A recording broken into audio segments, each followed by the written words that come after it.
All right, I'll go ahead and call the meeting to order and lead it until Mr. Rucker gets here. So, approval of the February 6th Board Finance Committee meeting minutes. Second. Question? I was. Question? I'm sorry. Nope, no question. Well, we have discussion. We do. We have discussion. No. All in favor, say aye. Aye. All opposed? All right, it's the election of architect firm for Hayes. You're going to defer to me on this? Yes, I am. Okay, I was that way. You're talking about the financials, right? No, actually, this is just the architect firm. All right. Back to you. So I'm going to kick it back to Chris. Ping pong. Ping pong. All right. Neck exercises. Yes, we did do an RFQ for architectural services and received that. Only had 2 applicants. Ellison Auction responded to that, as well as River Bluff. Both of those firms were the firms that were employed to build both of our new schools. So we have a win-win situation here, really. Definitely. Earlier this week, Tad Hawkins and myself and Dr. Long and several others, we toured Boeing. That was fascinating and somewhat intimidating with all the microbes about. But after much discussion, the committee has decided to recommend River Bluffs. And of course, River Bluff was the firm that did the initial designs for the addition onto Louisville Tech. And everyone liked the design, thought the continuity would be good. It is going to be a tight timeline. So based upon those things, that criteria, we are recommending River Bluff Architects. Are they going to have a mock-up for us at some point? As soon as, yeah, certainly they need to have a little more idea of exactly the scope of work. I would also like to say that we got Ben Bird from the foundation and then also Seth Wright here, which are, the foundation's been highly involved in this whole process, both through organization and funding. And so, which goes into the next point for the additional funding for it. And so you give Sandy the Yes, actually, do you want to kick off and tell about the fundraising or the funding so far with the foundation? Sure. I'm Ben Bird. I'm the chairman of the board of the St. Joseph School District Foundation. Why don't you come over here? There's an open space. We have chairs. Come join us. Seth Wright is the vice chair. Well, if you and, both sit over here, then you can sit together. You don't have to go back. Ben was trying not to go on TV. Too late. Everyone wants to see your handsome Presentable. Okay, as you all probably know, I think the impetus to the Advanced Science Research Center predates certainly mine and I think Seth's time on the School District Foundation board. So the fundraising that came about was led by Brad McAnally, who was my predecessor as the chairman of the board. And under his leadership and in strong partnership with Dr. Dial and Dr. Gary Clapp, they were the primary fundraisers on behalf of the foundation. And to their credit, they raised a little over $146,000 that came from several different entities.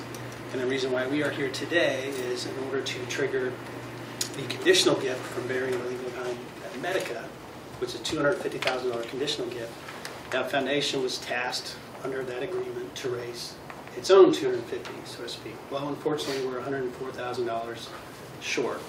So as we've been in communication with the district over the last couple of years, going back, with Brad's leadership, if we fell short, then maybe we would have to come back to the district to seek additional funding in order to bridge that threshold, so to speak, and basically triggered the Behringer gift. So that's why we're here, and kind of in support of the administration.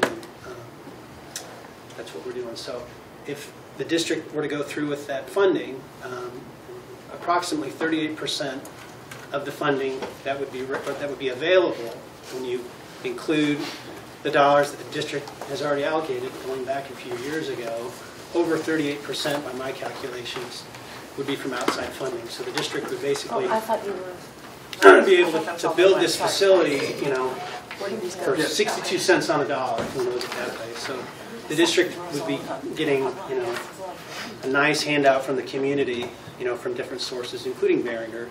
Theirs would be the lead gift, but they'd be getting a fantastic deal. So I'm disappointed on the one hand that the foundation wasn't able to raise the full $250,000, but at the same time, this is still a wonderful thing for the community and the district, and we're hopeful that the board will go through with that request. So that's a very generic description of why we're here, and I know Dr. Siegel and Dr. Long, Bo, and others, are familiar with where we are and how we got here. So where was this $104,000 coming from? It's going to come from our, so let me walk you through this document that just got handed out. But I think it's important, not only are these guys kind of inherited this, everybody internally now at the St. Joe School District has inherited this.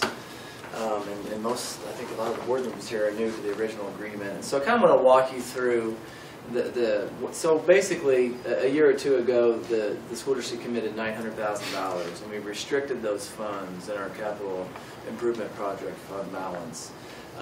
That was then, on top of that, we have the $237,000 federal contribution, $250,000 from BI, and with the foundation originally supposed to fundraise $250,000. And so what they're asking here for today is to increase our commitment just another $104,000. And so to answer your question, Lori, we've got north of $15 million in Fund 4 reserves right now. And so that's where we would find the money for this additional $104,000.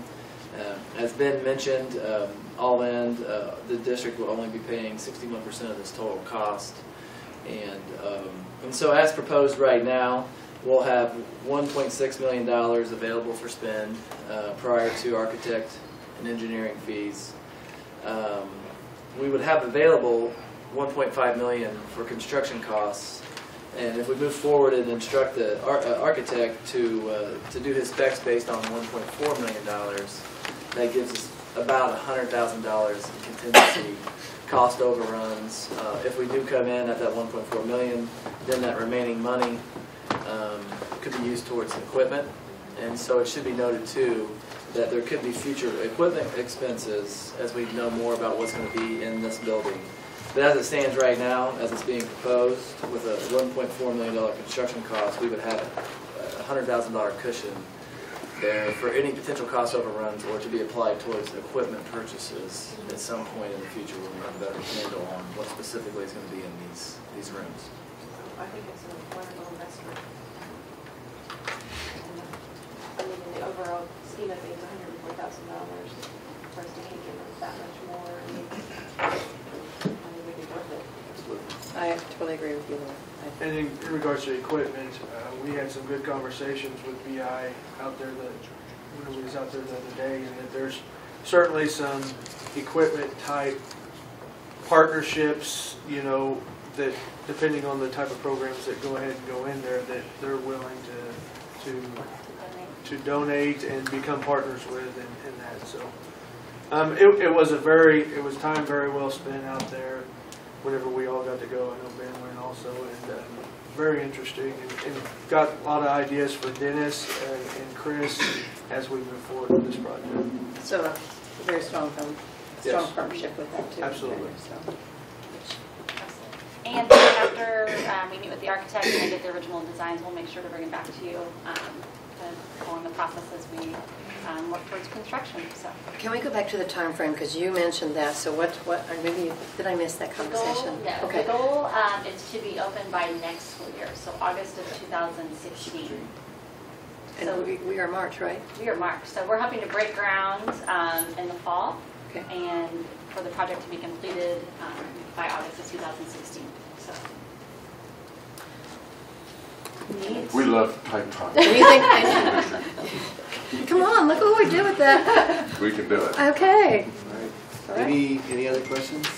I would just add, with this adoption today, you are basically authorizing, we are restricting those reserves, which will come through formal adoption of the budget in June. So this additional $104,000, we are restricting for the specific purpose over and above the original $900,000. So I just want to add Okay. that to the So discussion. restricting for this particular Yeah, project. you're doing that as we speak right now, formally adopting these funds and restricting those on our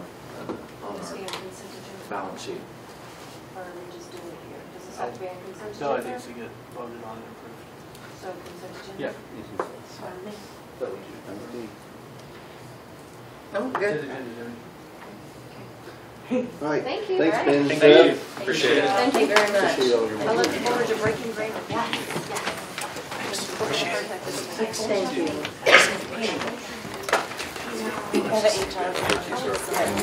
What silver page is on?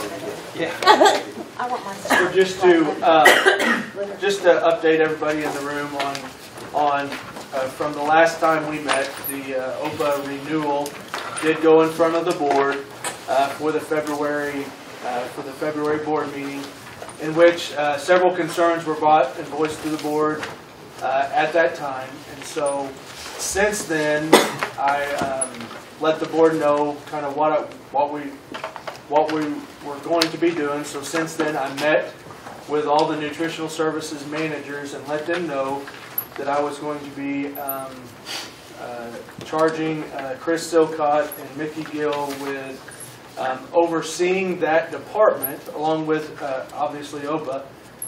And so at that time, they've been on the process of hearing more of the concerns that the nutritional services department employees had with in conjunction with what was presented at the board meeting. And so they have heard, I'll turn it over to them in just a second, they have heard a variety of concerns from them.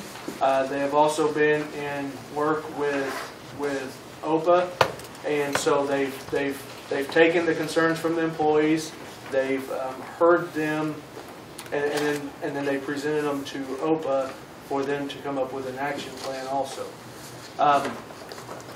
One thing that one reason why I felt it was important to, turn this over to Chris and Mickey is because we needed some close people from the district to supervise that, who's very involved in the functionings of the school district. And so I'm going to let, what we'll do is Mickey will talk about the things that have been voiced to him, or Chris was, and then I'd like to give a chance to OPA to talk about what they're going to do moving forward.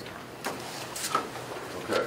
So as Dr. Long stated, the Tuesday morning after our last board meeting, Dr. Long met with me and asked me if I would be willing to step in and begin conversations with the food service employees.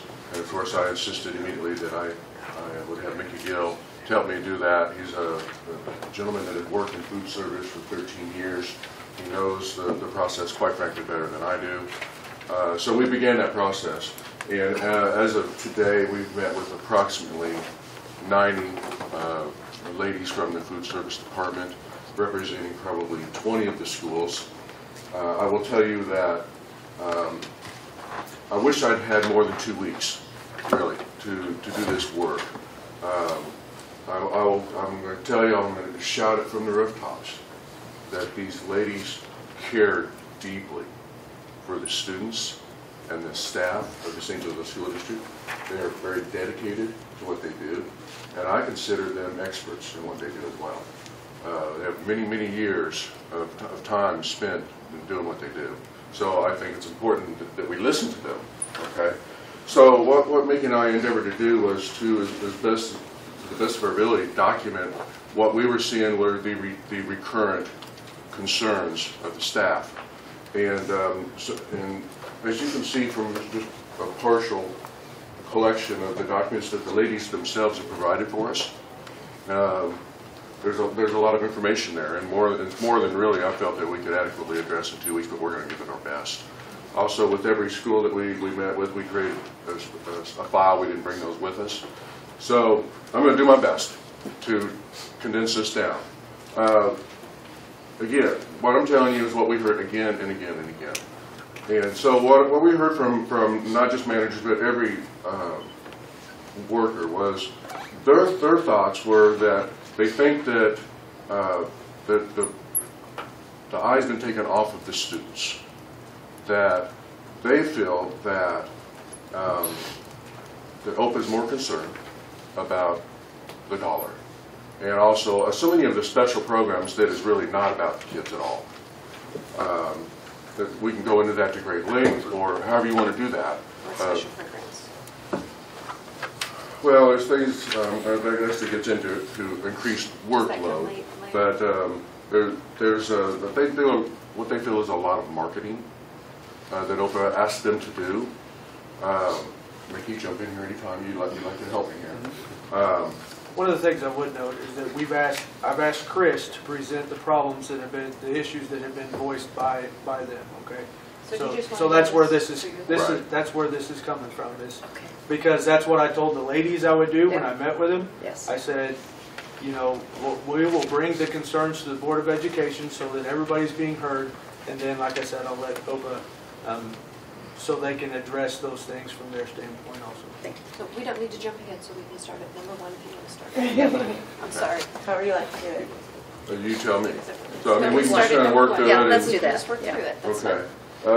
So, again, that was their biggest thing, is what we hear from them is that a lot of these kids, this is the only meal that they may get. So they're really concerned about the quality of the food that they're getting, the practices in which it is delivered, the most efficient way, the most sanitary way. And again, the fact that they feel that the focus has been taken off the kids. I think that's what I hear to a great degree. That's really concerning to them, and I understand why so.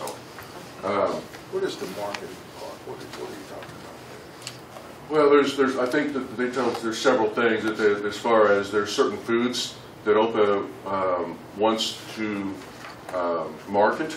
It's a Tyson chicken product, is that right? Okay, and so they basically they market it out to the staff. They do things like OPA asks the staff to decorate the cafeterias in themes. Okay, then they will come and they photograph that. I also understand that they're given no supplies to do the decorations with, so that means that they're spending their own money to decorate the kitchens. Okay. And plus donating their time. They can't do it during the day. Right. It's usually done off the clock. You just don't have time to do it, while they're at work. What else? As far as marketing, How does that market the chicken? they get feedback from the staff, and then I guess they use it as a promotion. That's the way I understand it. So it's the pictures that they come in and take of how it's set up. That's the marketing. You're talking about- That's what you're talking right, about. Not right. like marketing to the children or to the staff at the No, school. right. Okay. Right. So I was just not sure of that. So does that in turn, Okay, I understand. oh, Go ahead. does that in turn somehow reduce the cost of the chicken? I could not tell you. So you don't know what that's all about? No. Okay. I was just curious You could ask them if you have it. what the marketing piece was. Okay.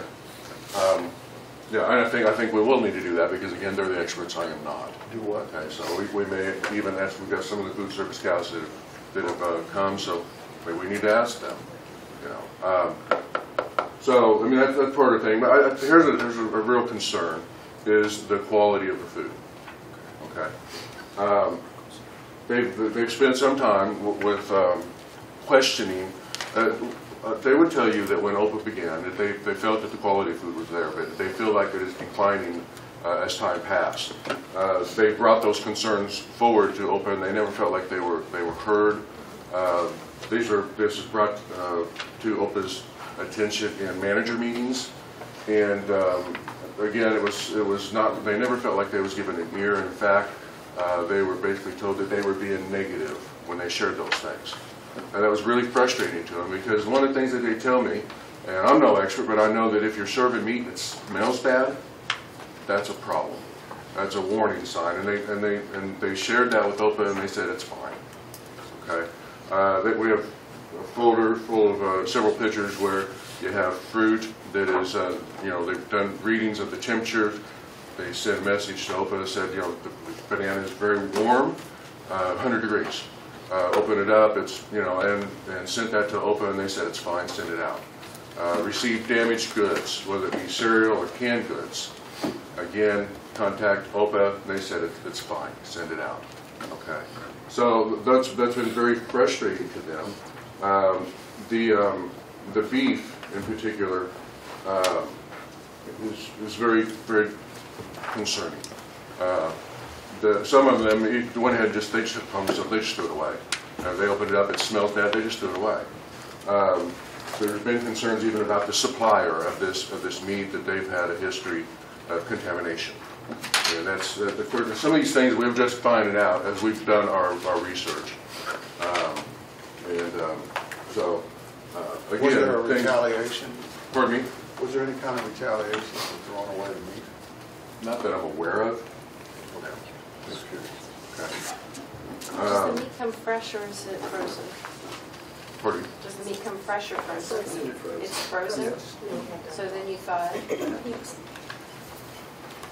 And these things you're passing around? These are pictures of the fruit, codes on canned fruit. It's supposed to be according to the specs, fancy or USDA.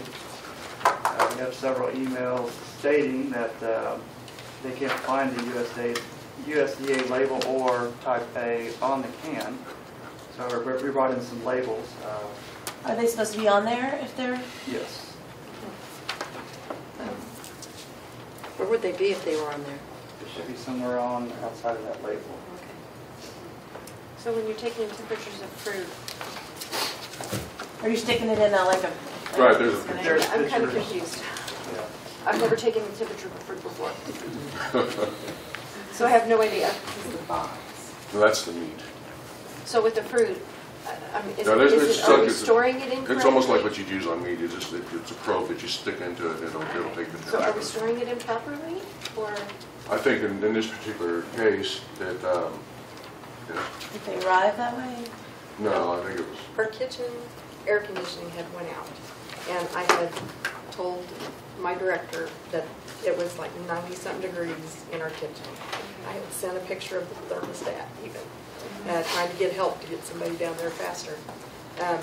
The bananas that we had were warm to the touch, mushy, and they were almost 100 degrees, and I have the text message and all the pictures. It's in this file. Okay, and I was told, I said, you know, they're soft, they're mushy, they're warm to the touch, pitch them. And the reply was, no, they are a fruit and they are fine. So can I ask a question? How would they know if you pitched them? Well, we have to do inventory every, well, you know what? A lot of them went in the trash that day because I wasn't about to serve something to a kid I wouldn't eat myself. Well, mushy bananas are disgusting. And they were I'm allergic to them anyway. So almost 100 degrees. And I was told to serve them. I don't understand that. So are all of our kitchens air conditioned? Yes, in the kitchen. In all of our, Like not all of our- our schools? Not our Like schools, cafeterias though. though. It's Cafeterias. different by school. Kitchen. Well, when I was volunteering in a And that's for health reasons. It's required for. plus, you know, with all the ovens and everything going, it'd just be unbearable. Oh, yeah, I know. I've volunteered in the cafeteria ask- many a time. Can I ask a question? Is this an isolated incident, or is this happening quite often? That you're talking about? That one, well, actually, there were other bananas that came in really nasty. There's another picture in there. So you're talking about the really green ones? Well, we get super green, like flaming green, or we get almost rotten. Yeah, you know, it goes both ways. There's times they're fine. I'm not going to say that. It's not 100% of the time. But if it's something that I wouldn't eat, I wouldn't want to serve it. So we've got pictures, you know, the banana thing, that was a one-time thing because my kitchen was that hot. But there's times that stuff is out on the fruit and vegetable bar, and it has to maintain at least 41 degrees, and there's no way that it will. Sitting out there in those kitchens in August, September, part of October, and then in the spring. And that's a health violation. And we're told to use the bars, but there's pictures of that too, if you want to see what they look like after they go through. Pictures of what? Of the fruit and vegetable bar, after the students go through. Right. Up next on But that's a temperature thing too, that's a problem with this. The temperature within our kitchens or the temperatures within? Of the Salad. food. Of the food itself.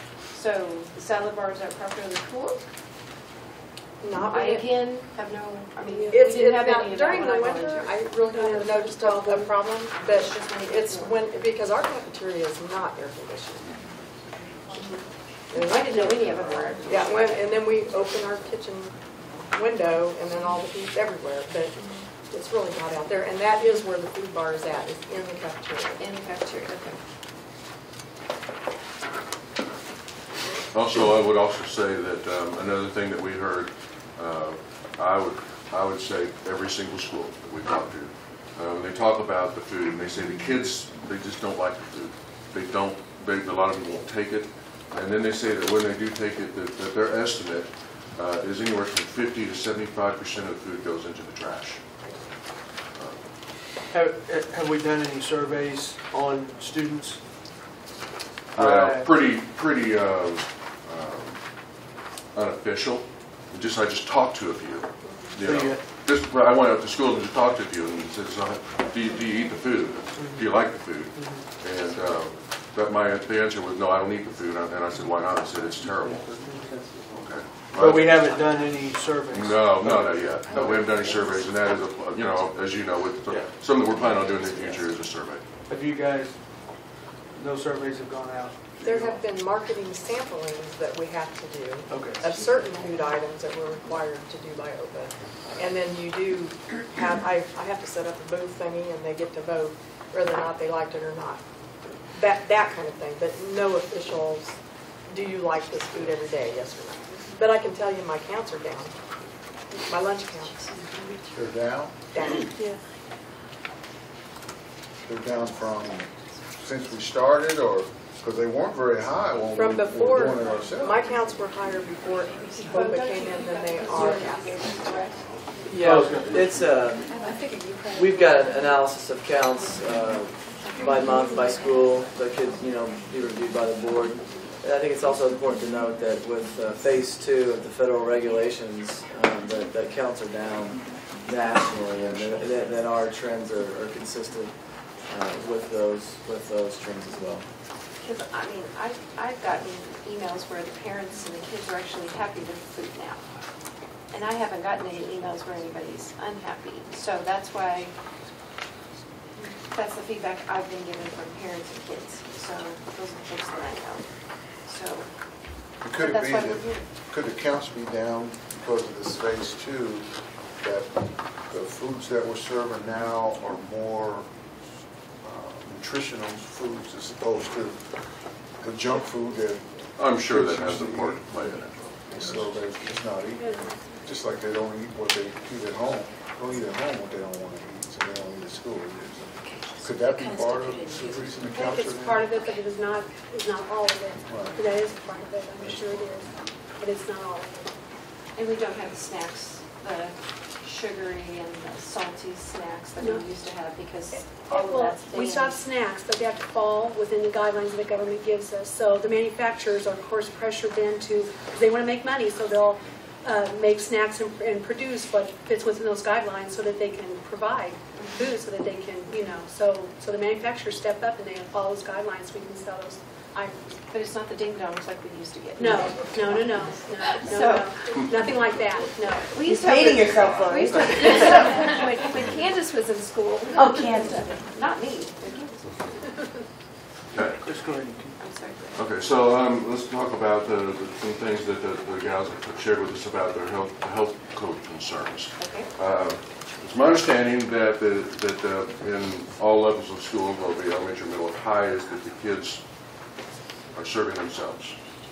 Okay, all right. And so again, there's some pictures where you can see that just imagine, if you will, all the kids going through the line, and they've got the utensils, and every little hand is grabbing the utensils, and they're serving themselves. Okay. Okay. So each, and know where the kids' hands have been.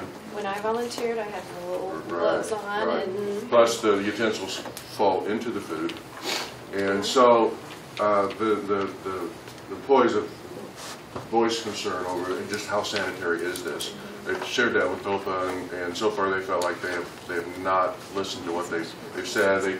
They've given them ideas of how they used to pre-serve it, and they would wrap it, and then the kids would come through and they would pick it up and take it and go.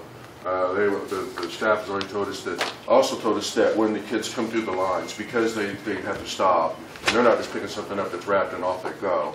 They stop and they serve themselves, and so it slows the whole process down, okay? And so what they even see is that the students coming through, because the lines are backed up, that a lot of kids will just then bail out of the line and they won't eat. So why are the children self-serving?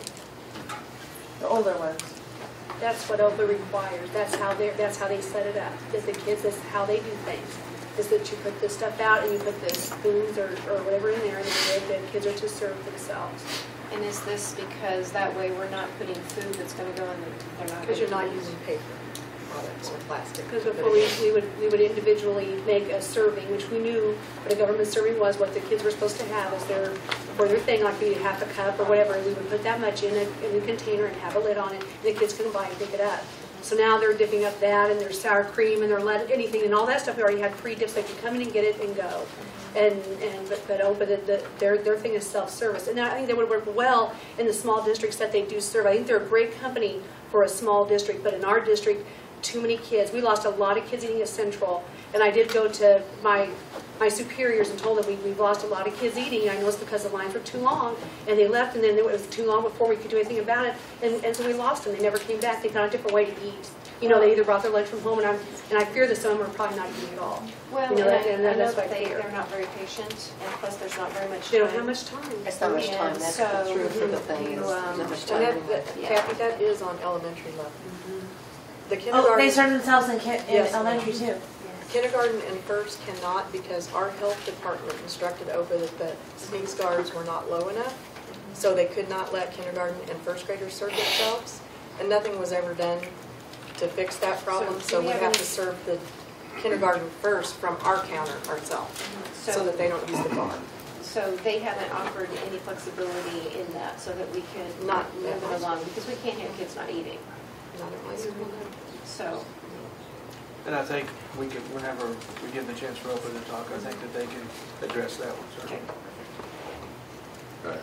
Moving on, another thing that we heard so much about was the increased workload on the staff, that since OPA's come in, that they feel like there's, in addition to the duties that they normally would perform, that there's just so many more things, and they just continue to add to that.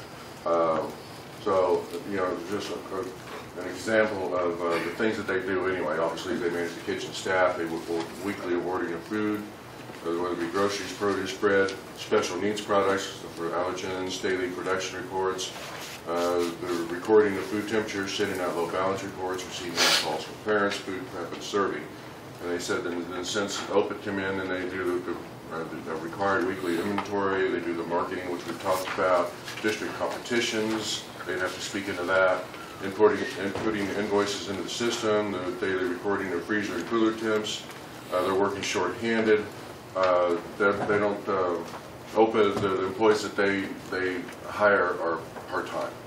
They cannot exceed 28 hours, okay, because if you do, you have to pay benefits.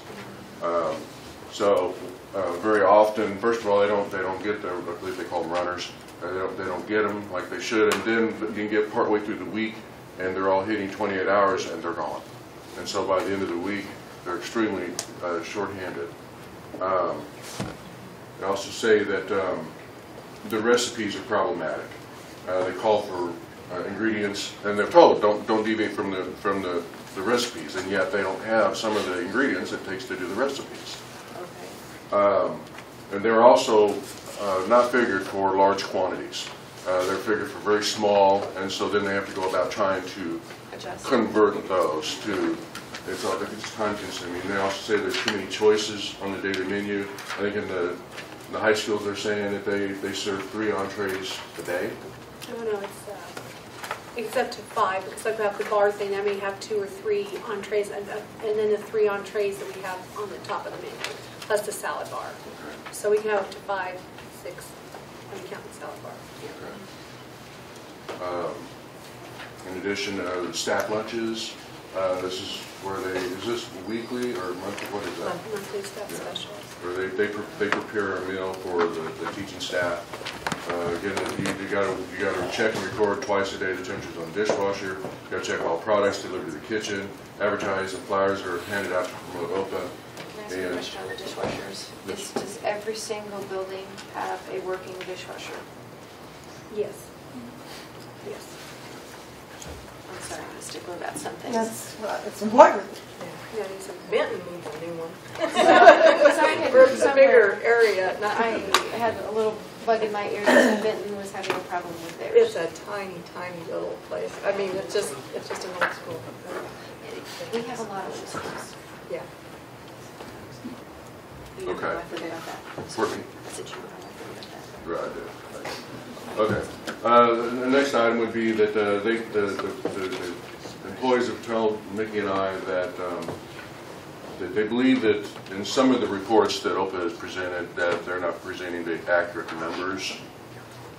Hey, I'd Chris, like to- can I just pause you real quick before you move on to the next step? Because I didn't hear you say this, and this is a significant issue.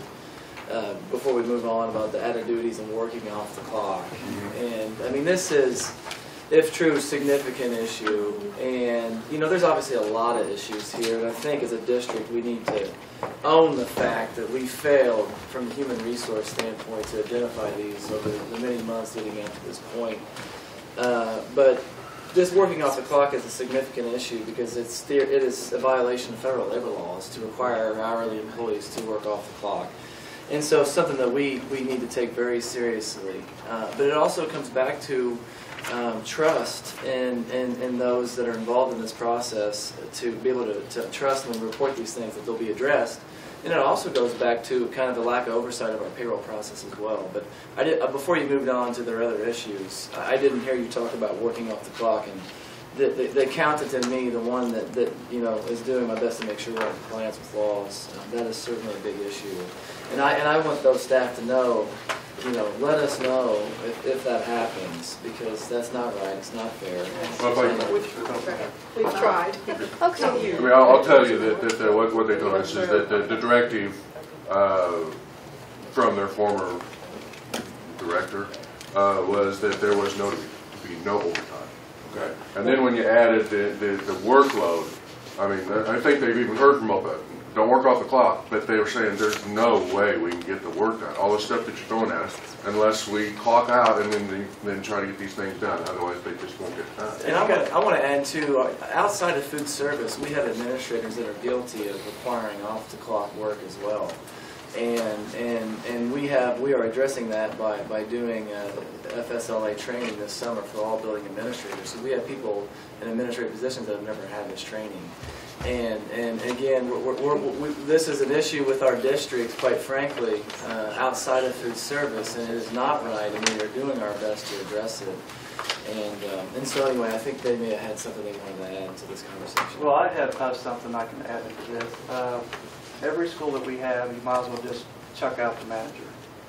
That there's no time to do anything. They have paperwork and things like that needs to be done. That's required at the deadline for them to OPA to get it done.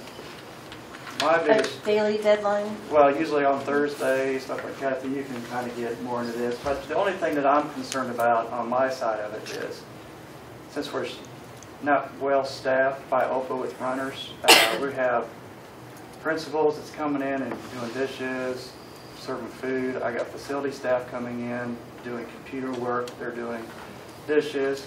We have the general public coming in. We have 2 or 3 mothers that are coming in, donating their time to help the individuals.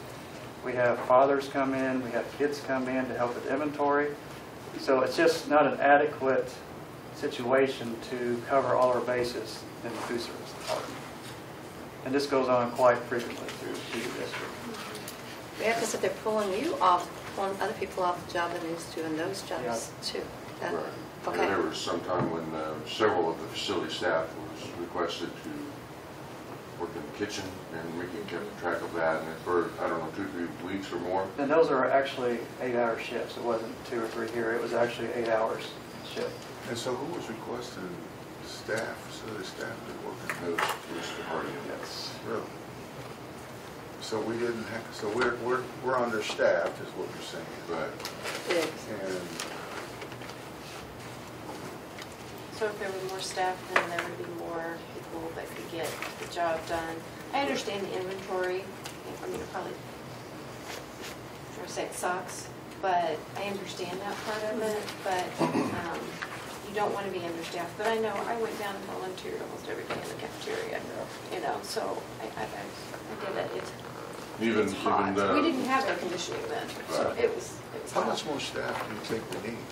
Well, actually, we Guys, started I looking look into at- what, we've asked the managers to get that number for us so that we know what that would be. So when we get that back, then of course we'll share that with OPA and see what we can do to correct that problem. And so how many school district staff members do we have 120. as opposed to overstaff? I believe there are 57 open staff members, and I don't know, does that 57? include 57? 57? Yeah. All but 2, I'm guessing, is part-time. It's part-time. Part-time. And then how many were district, you And said? how many? 120. 120 in the district. And that includes lunchroom supervisors. Pardon? That includes the lunchroom supervisors. They only work. And they only work 2 to 3 hours. And what does that person do? Just manage. Monitor the kids. Monitor. Those are in They're the- out there with the kids by the Yes. table. Are they the ones that swipe their little cards? Yeah, No. No, You don't do swiping that- cards anymore? No, they're the ones out there kind of monitoring the kids in the grade school level and in the elementary level, yeah, wiping tables. The ones that do the Taking care of clap the- when everyone gets to. Yes. I've been there, done that too. Yes. I've done a lot. Another problem with some of the OPA part-time workers is we're hearing is unfortunately some of them that they receive don't speak English. They don't read English. So there's no, some of the part-time workers that OPA has hired, yes, non-English speaking, so you can't communicate with them. They can't read what they're serving. They've been concerned that, oh my gosh, what happens if they grab the wrong thing and grab a cleaner and put it in as an ingredient? I mean, that's what we've heard. So that's been a concern as well. What kind of training comes with the job? None. Is there any training? No. We have to train them on the job. You have to train them while Train you're them on the working? job. And we can't communicate with, we have Right. 2 Vietnamese that cannot, and they're wonderful ladies. They are hard workers, but when you can't communicate to them the health guidelines, the health codes, you don't, you can't, it just isn't safe. It's putting the children in the school district at risk. And I even told my director that it was putting them at risk, and she said, why? So I explained to her why that was putting them at risk, because they cannot read a bottle of D-Limer from a bottle of vinegar. They can't, they don't know the rules. They, come from a different country. They don't know how our health guidelines are here. Like I said, they're wonderful ladies. They do work hard, but you can't communicate with them anything. You can't say, you can kind of show them, but they just nod their head and they just do what they want, because you can't get it across to them what to do. And my biggest concern is just putting the children at risk. That's putting them at risk. I did ask an OPA director, assistant director, if there was any orientation for new people, and she said no. So the gal that I got was just a 2-hour gal. Didn't know she was supposed to wear a hairnet. Didn't know she wasn't supposed to wear fingernail polish. So I had to go over the very, very basic things of nutrition services that I was taught and told at my orientation with the St. Joseph School District. Were you expected to do that, though? That's part of your Well, job? who else is going to do it? No, I mean, is it, you said they didn't have any training, Right. and so I'm asking you, are you the Well, yes. manager of your kitchen? Yes, yes, Okay. sir. So I'm just asking, were you expected as the manager of your kitchen to do that orientation? That's why they didn't do it? No, That's not part no, of that your was job not description. said, no. Okay. It's not my job That's what I'm description, saying. no. But I did it. Well, I understand you did Yeah. it, but I'm just trying to find out if they didn't do it because they expected you to do it because you're the leader of the kitchen. But I did ask, and I said, I thought there was a need for an orientation for new employees, and they just don't do it. They just But don't in the do it. past, the St. Joseph School District Yes, itself had yes, something very yes. specific. Test and everything, yes. Okay.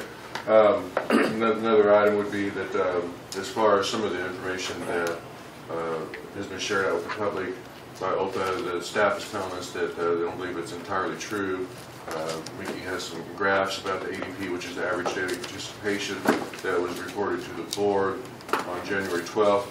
They don't line up with the numbers that DESE has. So they felt like that's a problem.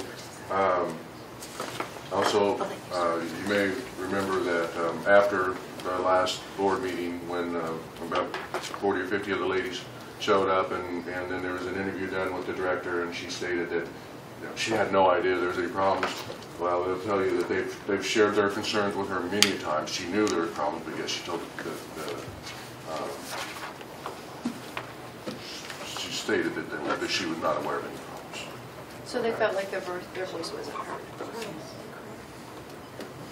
Okay, but moving to the next item, and I think this, the part of this item falls on the school district. I will tell you this, that in between the last food service director and the time of OPA, that basically the staff were, they really had no direct oversight. Okay, and in their own words, they felt like they had been abandoned. Okay. And so when Mickey and I stepped in, one of the first things that we did that we felt that we kind of tried to somehow make them feel and understand that they are part of the school district family. That any of us that in this room that work for the school district, we're very proud of that. And so we needed to make them understand again that you are the school district. They felt they lost that identity, and then when OPA came in, and then they handed them their shirts to wear, and they no longer got to wear their school shirts. Things that may not seem like a big thing to some people, but to them it was very important. Then there's other things as well that, of course, we've talked to OPA about that, and they're probably not a huge deal with some training, but as far as required to clock in on the OPA site, plus they also turned in timesheets to the school district. That's caused them confusion. Who are they working for? Are they answering? Everybody does that? Pardon me? Everybody does that? Yes. So Just a nutrition service. Just nutrition. No, that's, I mean, Yes. for all the, so Yes. you have two. Say that Yes. again.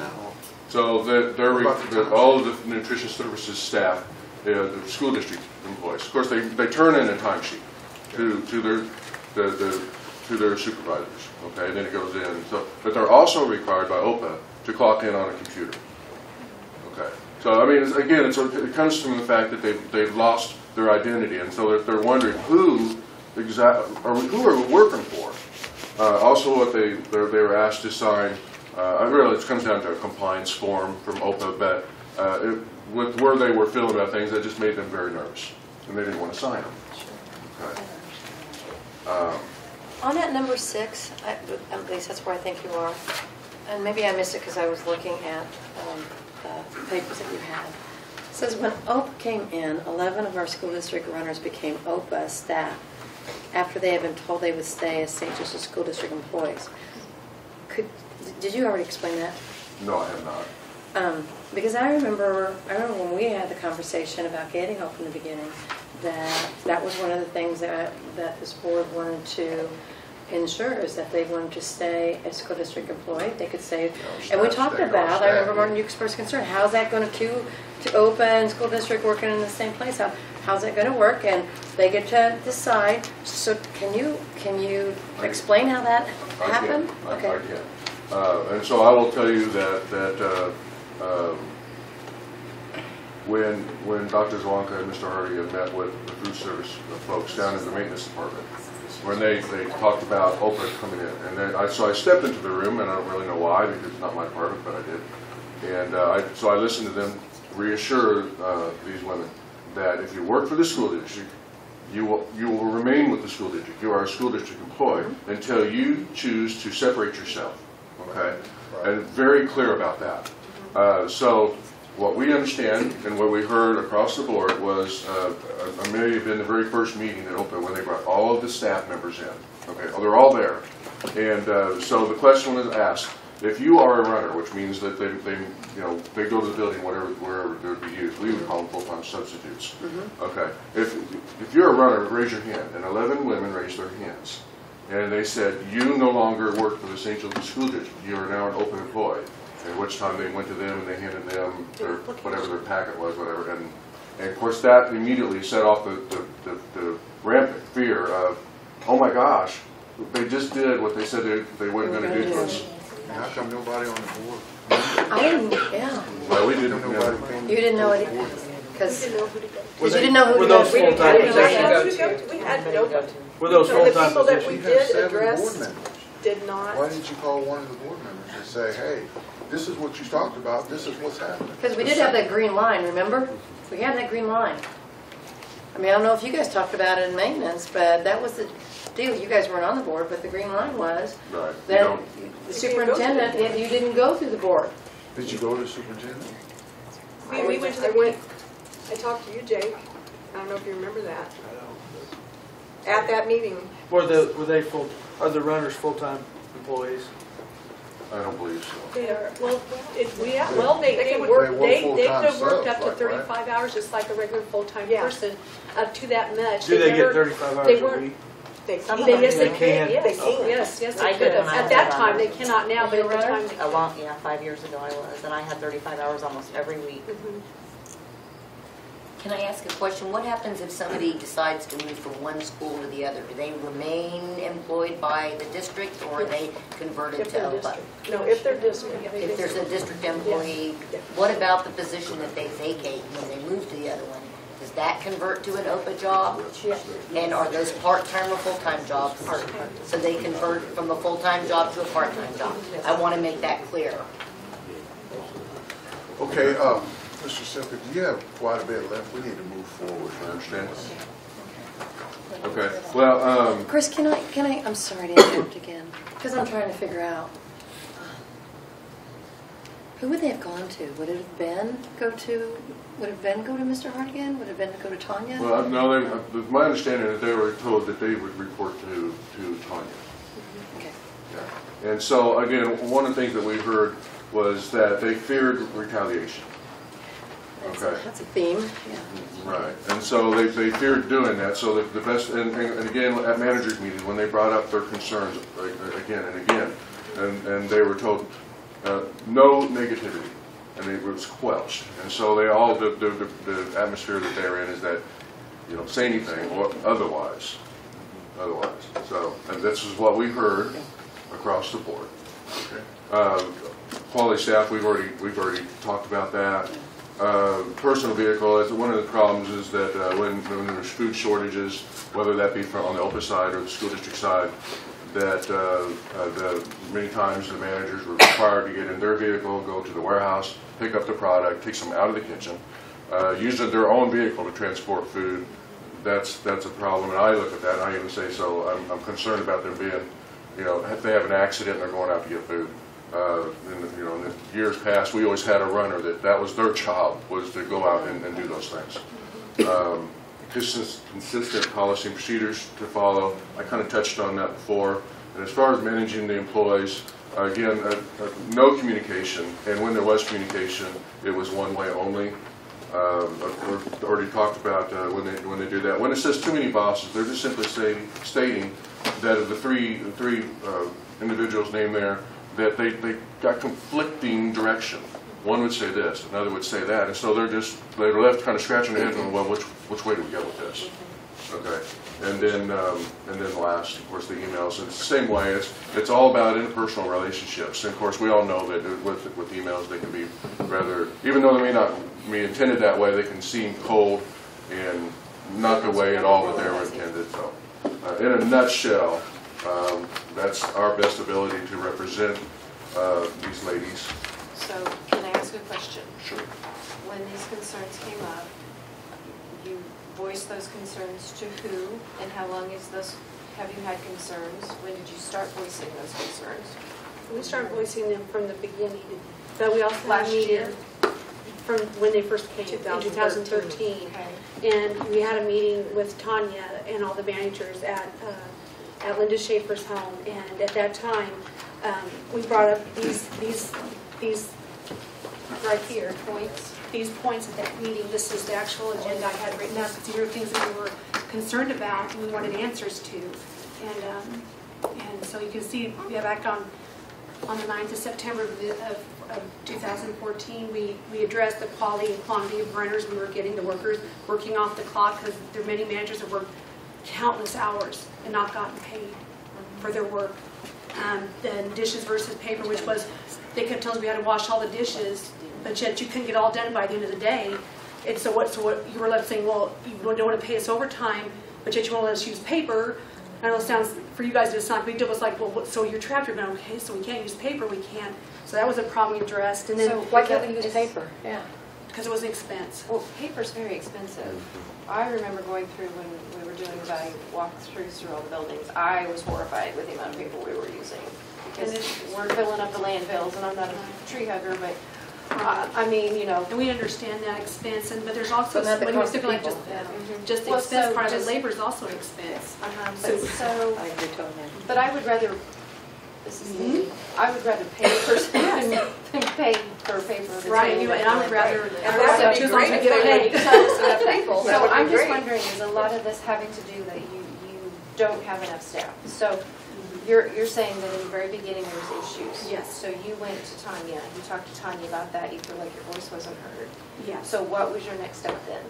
Well, we just kept trying to go along, you just kept trying to do your thing, and then finally we just can't take it. We just couldn't do it anymore. I mean, there's So- only so much you can do, and we only work at the main, the full-time staff, I work 7 hours a day. There's only so much you can do, and they keep piling and piling, and you have managers that, that it's been so difficult. I can't begin to tell you how difficult it's been, and we don't have anyone to turn to, and I'm thankful that the board has listened and allowed us a voice for you. Thank you so much for I'm that. just trying to understand in my mind how this has progressed to where we are now. So you didn't hear, Right. your voice wasn't heard with OPA. Right. Did you go to Fred? Did you go to Jake? Did you go to any other administrator? Did you go to Rick? To be honest, we didn't know who to go to. Okay. As a district, we felt like the district handed us over to OPA. And so we thought, okay, we can't go to the district because they asked, well, we can't go to OPA because we tell them and they don't listen. So we were just in this place that was... So since you didn't go to admin, then did you come to board members then? So we didn't know who to turn to. We honestly did not even know where to go. Until you came to that meeting. Until I came to the meeting, and we just came to what meeting? Board meeting. The board meeting. The last board meeting, back in February. We thought that was our only hope. I know one of our managers talked to Jake and Fred both at her school at the very beginning. So, and she said she never heard anything back. So in Alva's process, you've never talked to any board members or had given We any didn't think we concerns? could. We didn't really think that we could. Yeah, we just really didn't have anyone above us. I mean, as far as the district, we lost everyone.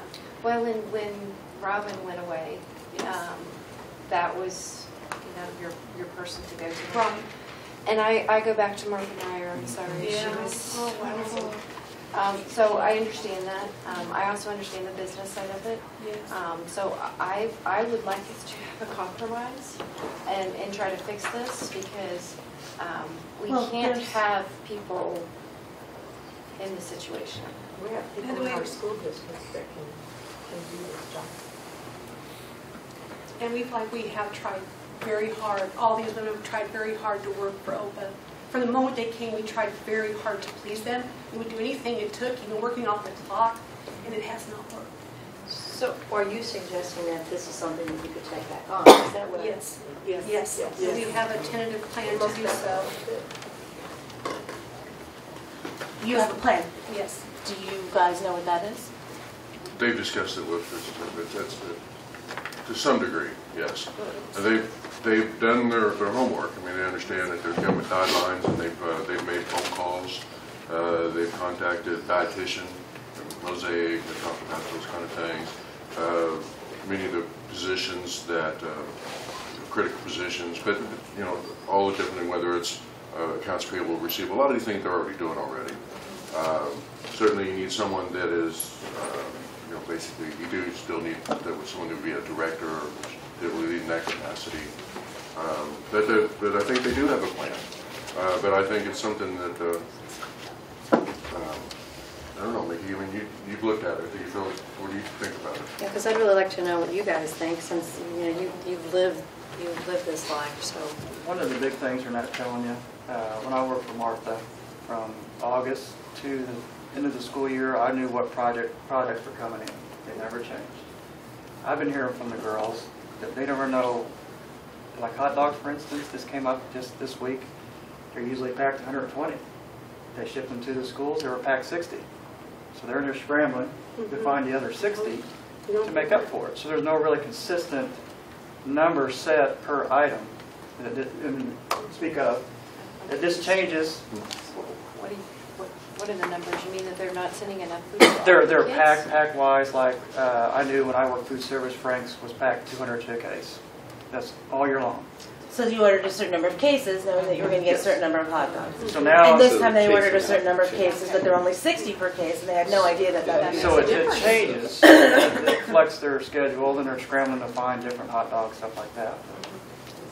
How do they I do? feel like it's fair. Go ahead. I just wanted to address the board as far as this department actually ran itself for almost a year without a director. And Mr. Hardigan was not a director. He came into a meeting and said how proud he was of all of us that we could run this department on our own, because that's exactly what we had done. So this was after Robert This Rose was, left yes, before? yes, and before OPA. He stood right there because he hardly ever came to any of our meetings. And when he did, and because he didn't have to, because we were doing it. He didn't know. I think it's fair we give OPA a chance to address some of the things that came up also. Jeff? You want that? Thank you, Jeff Roberts, everyone with OPA. For those that don't know me, and I think all of you know why Tanya's not here today. So, If you don't, Tanya's father's, yes, and her funeral is today. so I don't know if you want me to talk about my solutions with this action plan, or if you want to go point by point on some of those things at your meeting. I can do either one. A couple of the big things that I heard, though, no one should work off the clock. Everyone should be paid for all hours worked. I know the ladies have been told that, and Chris verified that the ladies have been told that.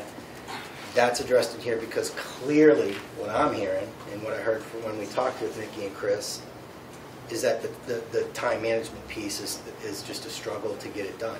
It's done in a lot of schools, every school, but you should be able to get the work done in the time it has that you have allotted for it, and not later and extra and all of those things. That's a benefit to the district and it keeps everybody in compliance like it should be. I think the quality has been great, and that's really a lot of this. Are meals down nationally? Yes. Does St. Joe mirror that? Yes. So I don't think that we're not doing a good job on that end.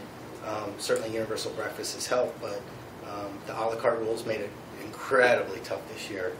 25% down as a company, and it's across the country. You can see that.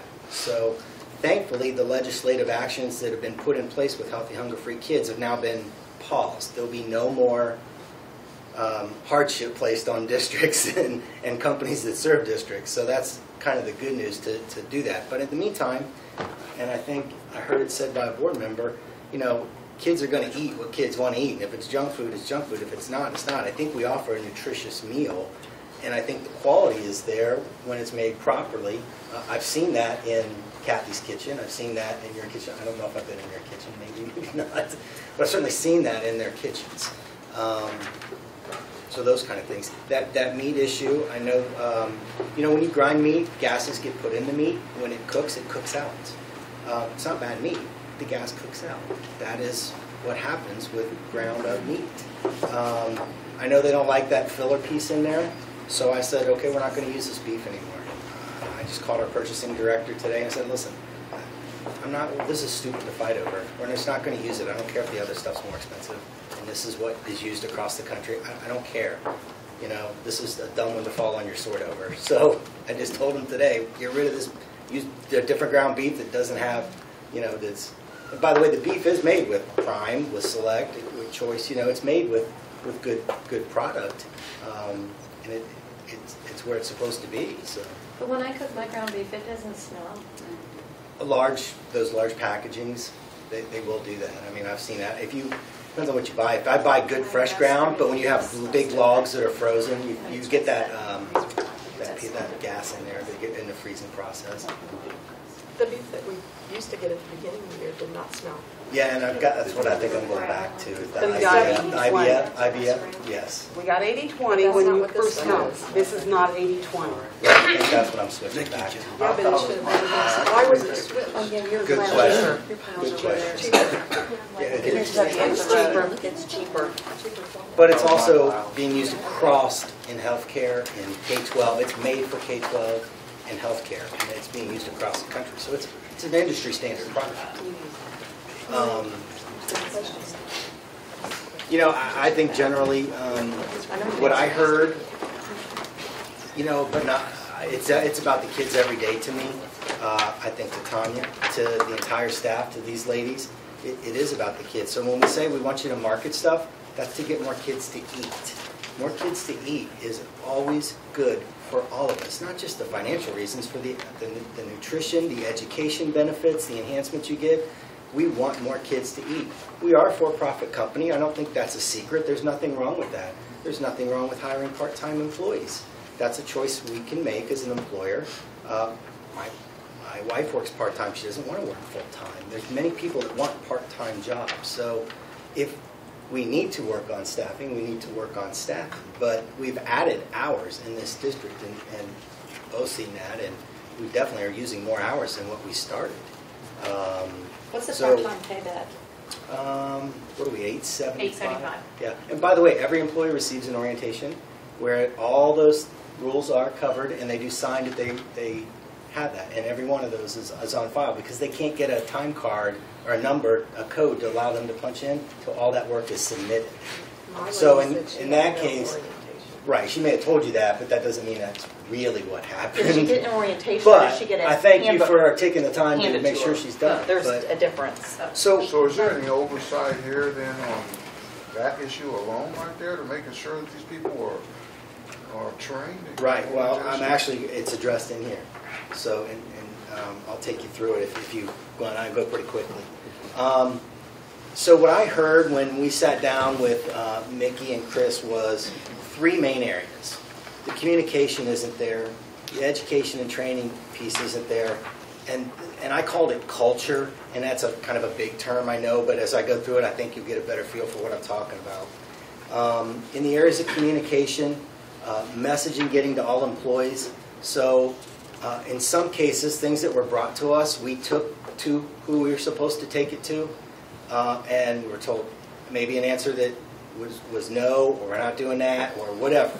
At the end of the day, that was the decision. I don't think some of that decision-making was taken back to the ladies so they knew what was determined. So messaging getting to employees is important. Even from the meetings they all have, getting it down to each cook so they know what's going on. Style, we have hard-charging folks. My folks work really hard too, and they are awesome how hard they work and how committed they are to this district. But they can be direct. So we're going to work on that piece as well. And then the voice, as far as listening to the nutrition staff, I tell you, last May I had to present to, Tanya and I had to present to Rick the plan for schools closing, new schools opening, how we're going to move people around, that kind of stuff. And so Tanya and I just didn't do just that. We looked at the whole, what are we going to need to do a better job now that we've got 6 months in, we kind of have a good feel for what's going on. What is out there from what's missing, how are we doing this? So our big focus, we did some things, there's a kitchen of the month, and we thought tracking it was interesting, the tracking participation you guys took as negative, but we sent it out as wanted it to be positive. That was very interesting learning. Those kind of things. We put some little programs in for recognition. But one of the things I told him is I said, I think we should put a leadership council together where we have 5 or 6 kitchen managers that work with Tanya and myself on really identifying what the big things are. And this one's on me, and I owe you the apology, because I said, let's get universal breakfast in, let's focus on getting opened and getting that down and going through that path, and guess what? We never went back to it. And so by that time, the frustrations had hit. because I know I've worked with a couple of you in your schools on things you brought to me and said. So I missed that. But Tanya, we did not miss it. We brought it to your attention. We Um, brought it to Tanya's attention several times. I want you to know that it was not Okay. missed on our part. Right. We brought it to the people we knew, the only people we knew to go to, which was OPEB people, and we got nothing. Right. Nothing. I don't know if I missed that, but I did. But it's been a year and a half. That Right. was almost a year and a half. Yeah. Well, and again, I'm not there every day, but yeah, I No, missed it. not you personally. Right. I heard. Yeah. So I think one of the things we can help folks, we do this in a lot of kitchens, we just do these little 5-minute huddles. And you do those and it kind of aligns flow, work, helps everybody stay organized. Our top performing kitchens execute that way. It's a best bet we grabbed from some surveys we've been doing internally, and it's something that I want to bring into this district. That helps that messaging get down to everybody so there's clarity of expectations. Everybody knows what's going on. There's no surprises. Make their day really needs to be about making the staff's day as well. And that's why I think our leadership team has really done a nice job to reach out and connect with people in the buildings. We've got to continue to work on that positive environment based upon mutual respect, for sure. Absolutely, we need to hold folks accountable. That just doesn't mean we turn the keys over to the kingdom. You do have to hold people accountable. You expect us to do that. You pay us to do that. But that piece has to be, there needs to be that cordial friendliness, hospitality. We'd love to see some of that. Right. Too bad. So that piece, I think, has to be better. There's no doubt about that, and make sure we have that positive relationship. The one thing that I said I wanted to do, and I didn't do, I really want to get that. I think we need to develop what I'm calling a child nutrition leadership council for the district. And it would really be the director of nutrition, Tanya, the regional director, who will be Jack Zupan, possibly Linda as the assistant, 5 or 6 kitchen managers. Originally, I wasn't thinking some of these folks next, but I do think a principal should be on there, somebody at the district administrative leadership level like that. I certainly think that either Chris or Mickey should be a part of that. One or the other, they can decide, but be part of that team. Maybe even somebody from Finance, Bo, to lend that perspective. I think it needs to be inclusive, and it needs to really be kind of the group that guides the actions moving forward. In that way, everybody gets a voice, and it becomes about how do we execute operations better? How do we educate children better? How do we market better? How do we have more fun and improve morale? What's the key training areas we should be working on?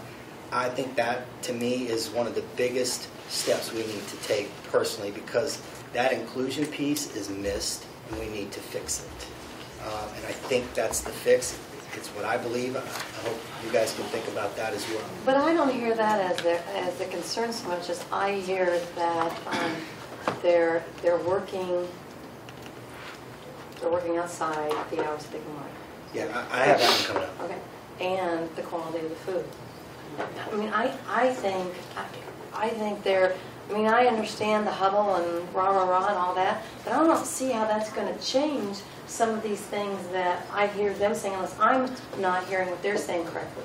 Yeah, I think for me, I've done my unofficial polls too, and I've heard what you've heard. The food's better, and I regularly hear that in districts for the most part. Now, is every kid going to say that?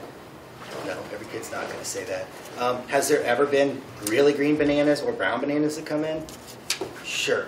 Do those vendors get held accountable? Do all that stuff? There's ways to ripen bananas that are normal industry procedures and standards you would do to ripen a banana.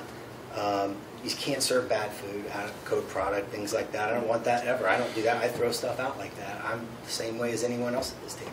But in the documentation, Yeah, some of those pictures, there were expiration dates that were passed. and they were told to use those items, from what I understand. Depends on if it's a Best Buy or a strict. Some things are Best Buy, so you actually have more time than that. I don't know which ones they were. Peanut butter? Look at it. That's got a Best Buy. I get that. I mean, I understand that with stores too, but by gosh, these are for our kids. That's right. If there's stuff that were on my shelf that I saw the expiration date that I wouldn't use, and I know I can go a And week, 2 they weeks. can certainly throw that out if it's out of code. throw it out and make sure you get some in that's in code. But we're getting We're that straight from the work. We're instructed to do it, though. We're Yeah. instructed to use it. Why would we be sending What's it out say? of code stuff to us? I'd have to look because I know we've reduced the amount of food in the warehouse is a lot lower than it used to be. I mean, if anybody's been in that warehouse, there's not a lot in there anymore compared to how it used to look. So we had stuff stacked to the ceiling, that's gone. So the stuff that's gone that was stacked in the ceiling, and the stuff that's coming in now Should ought be to the fresh stuff, ought to be right? the right stuff. Yeah, I mean, I'd have to verify something like a one-off like that, but I walked through today with Mark Colgan through the warehouse. Things look pretty good. In fact, we specifically checked rotation in the refrigerated section of it, in the freezer section. So we were both in there today doing that. We didn't check everything in the dry part. There's an email today from an OPA person that says, at this time you may use any menu except the ones with grape and yogurt. When the price comes down, we will open that one up. If you have any goldfish in stock, please use them as soon as possible. They are old.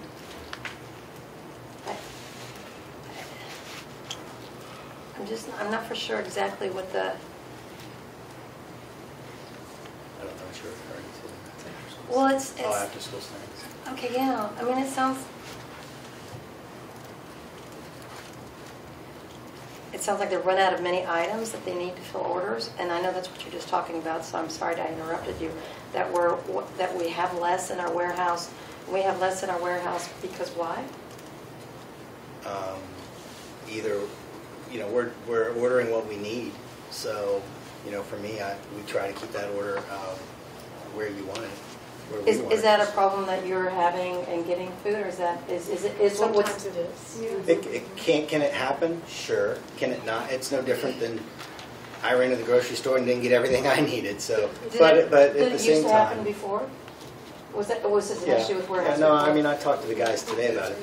They exactly said. I mean, once in a while that's going to happen Yeah. in any case, but when it changes the this nutrition, one of the things we were told to do was sub tomato sauce.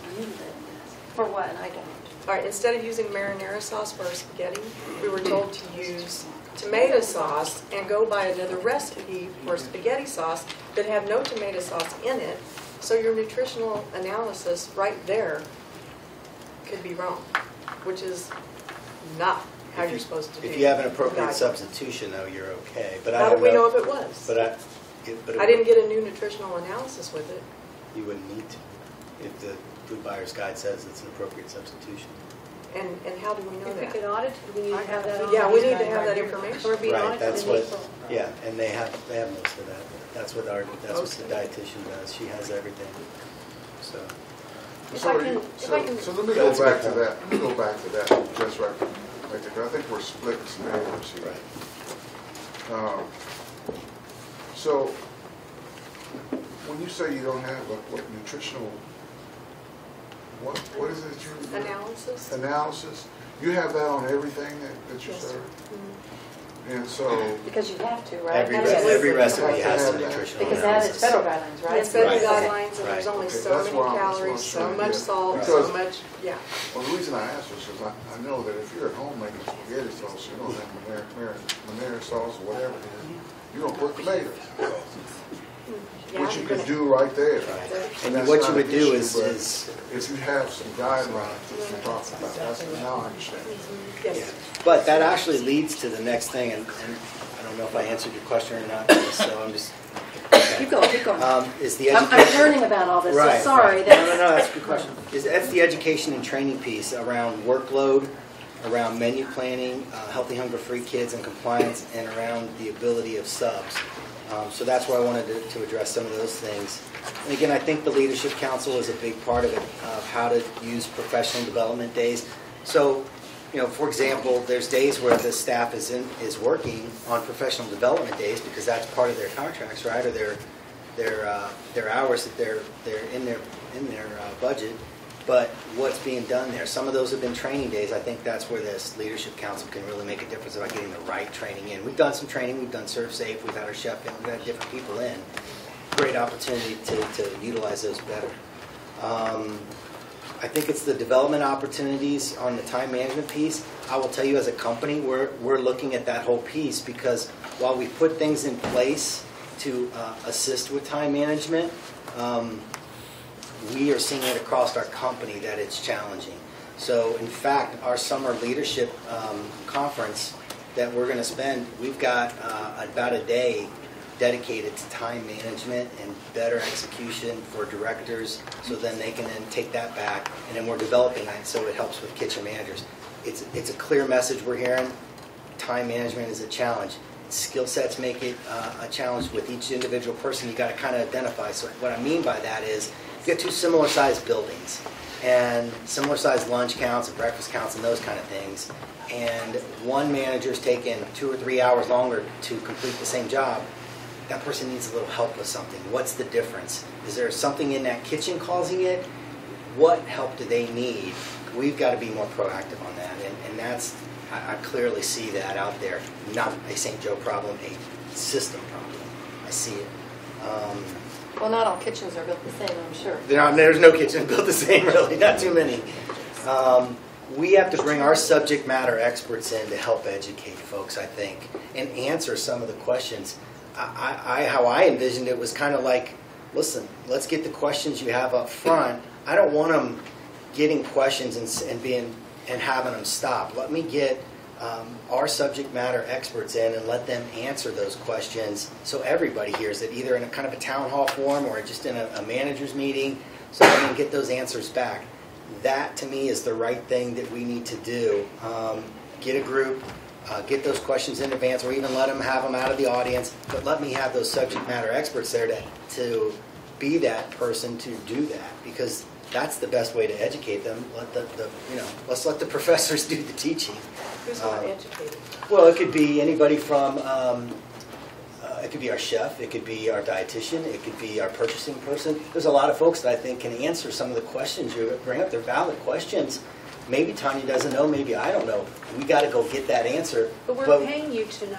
Right, but sometimes you don't know the answer to every question. You go to a lot of times I call the expert and say, how does this work? And those kind of, that's what they do. The school district is paying your company And those to know these things, They do and we know. know these things. Right. But it's apparent to us that you don't know these things. I would disagree with that.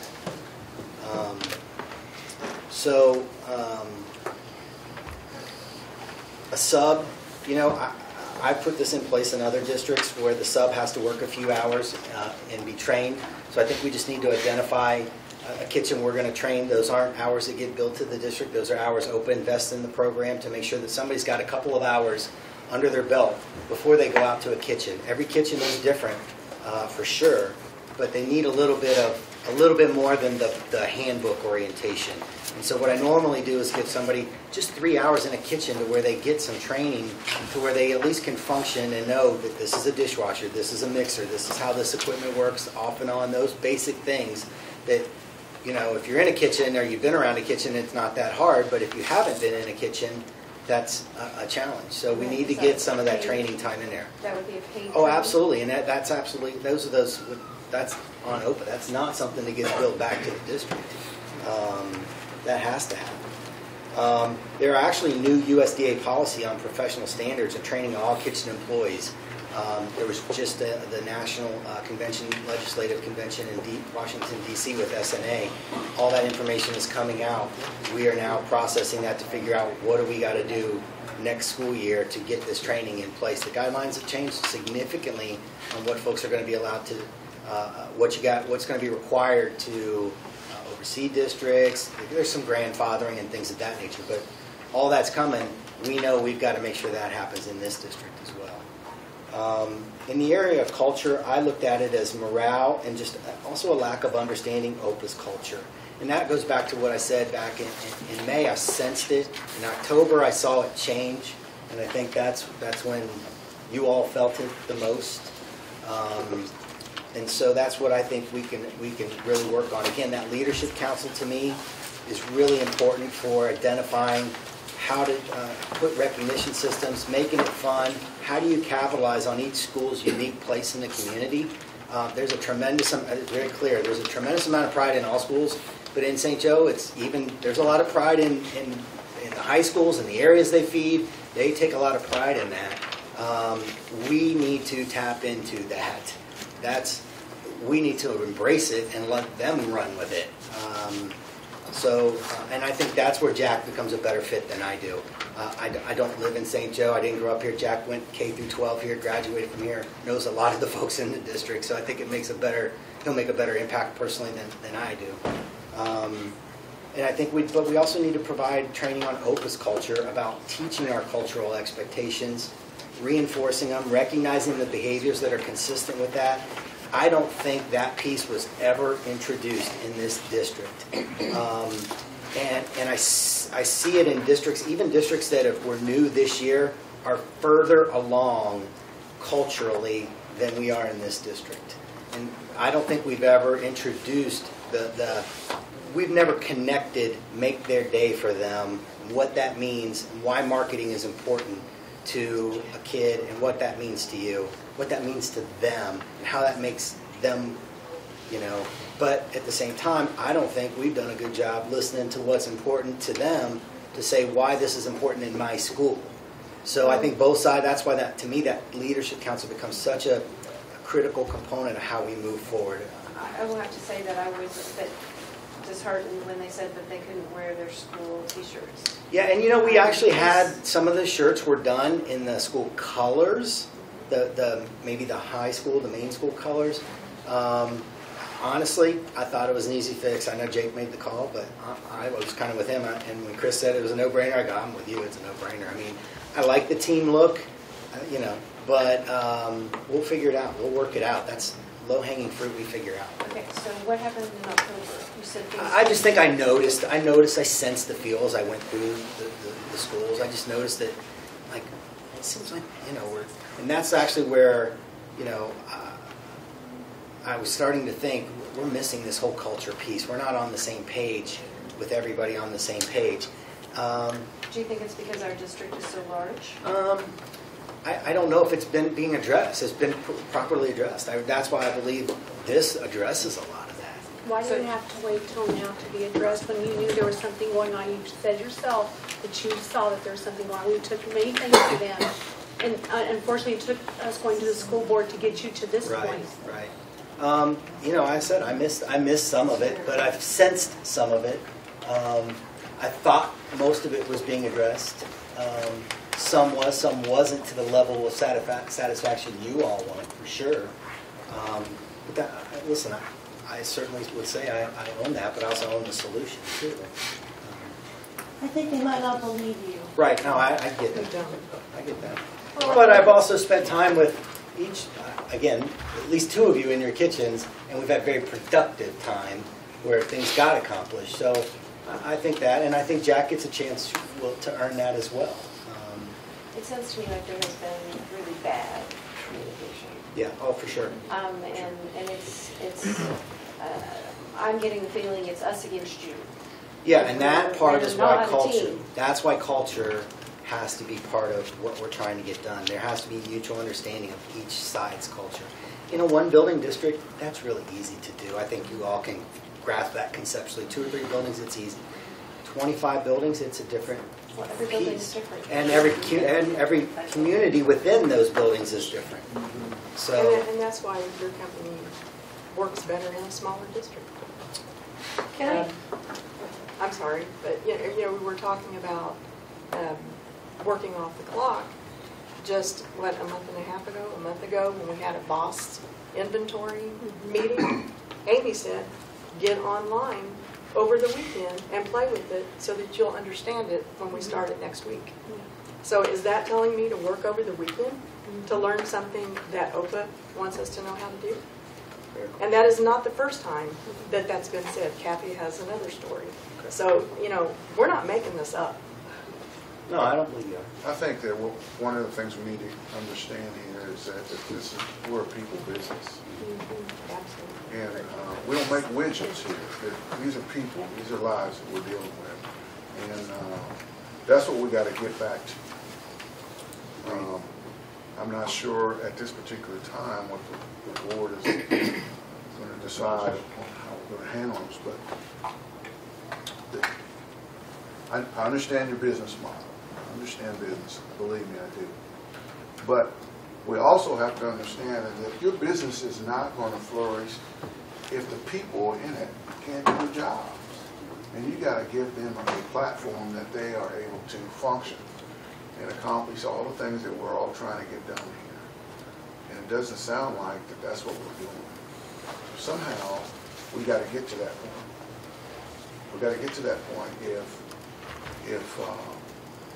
we choose to stay the course that we are. You're going to be under a microscope. Right? I'm going to tell you that right now. For sure.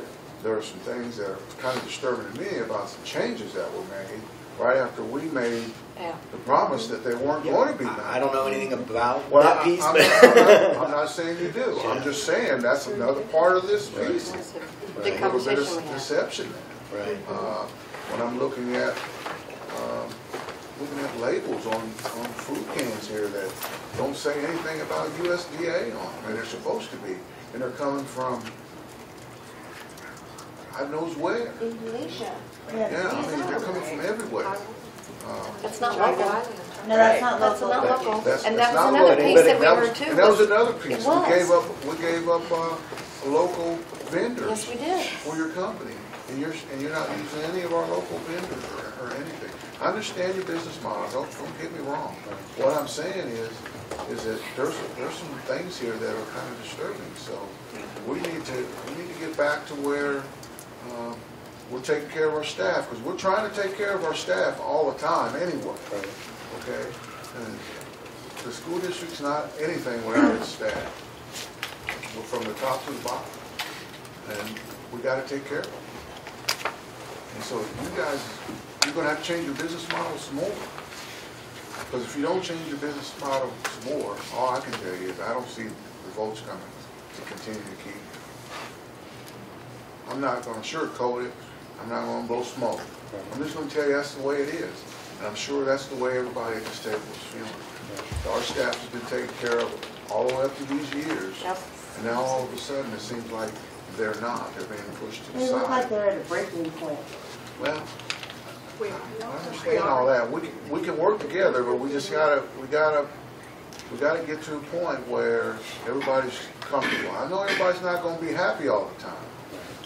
We gotta get to, like she said, we gotta get to that breaking point where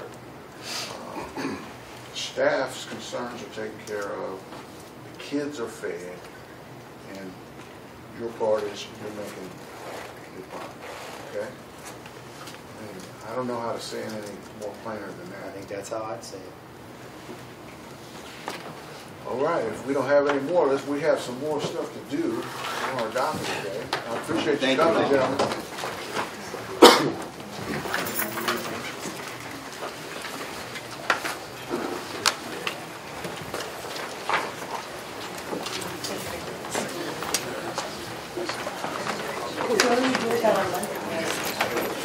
Okay, MSBA. It's next on the agenda. What MSBA is? Where's, are we going to come back to this before the meeting's over? Because I need, this is an action item. Yeah, you gotta, It's got to be an action item by, according to the contract. What's our last date? Let me, will you please do that? Because if you're saying that we have to make a decision Monday night after that presentation, Well, we need to, I want to, you don't have, it seems like we need to take, I don't know which way to go. we heard all the negative, I understand that. We're only 15 months into this program. We ought to give them an opportunity to straighten it out. I mean, because we only have, it's only a one-year contract. So See, and so the point to me then is, Go ahead. hearing what I hear, seeing what I see, reading what I read, hearing the plan, hearing the people that came, I feel, what, do I sell these people out and say, you know, hey, you know what, can you just back up with it for one more year? Can you just do that? I really, because I don't really know what you're going through. I hear what you're going through, but I'm not living your life. And I don't know, I don't have a clear-cut answer on that. So let's do this, let's think about this for a second. Mm-hmm. One of the big things in all of this, and I think Chris is probably aware of what I'm hearing you say a little bit. One of the big things is the staffing, okay? And the business model over a period of time dismisses the St. Joe School District staff.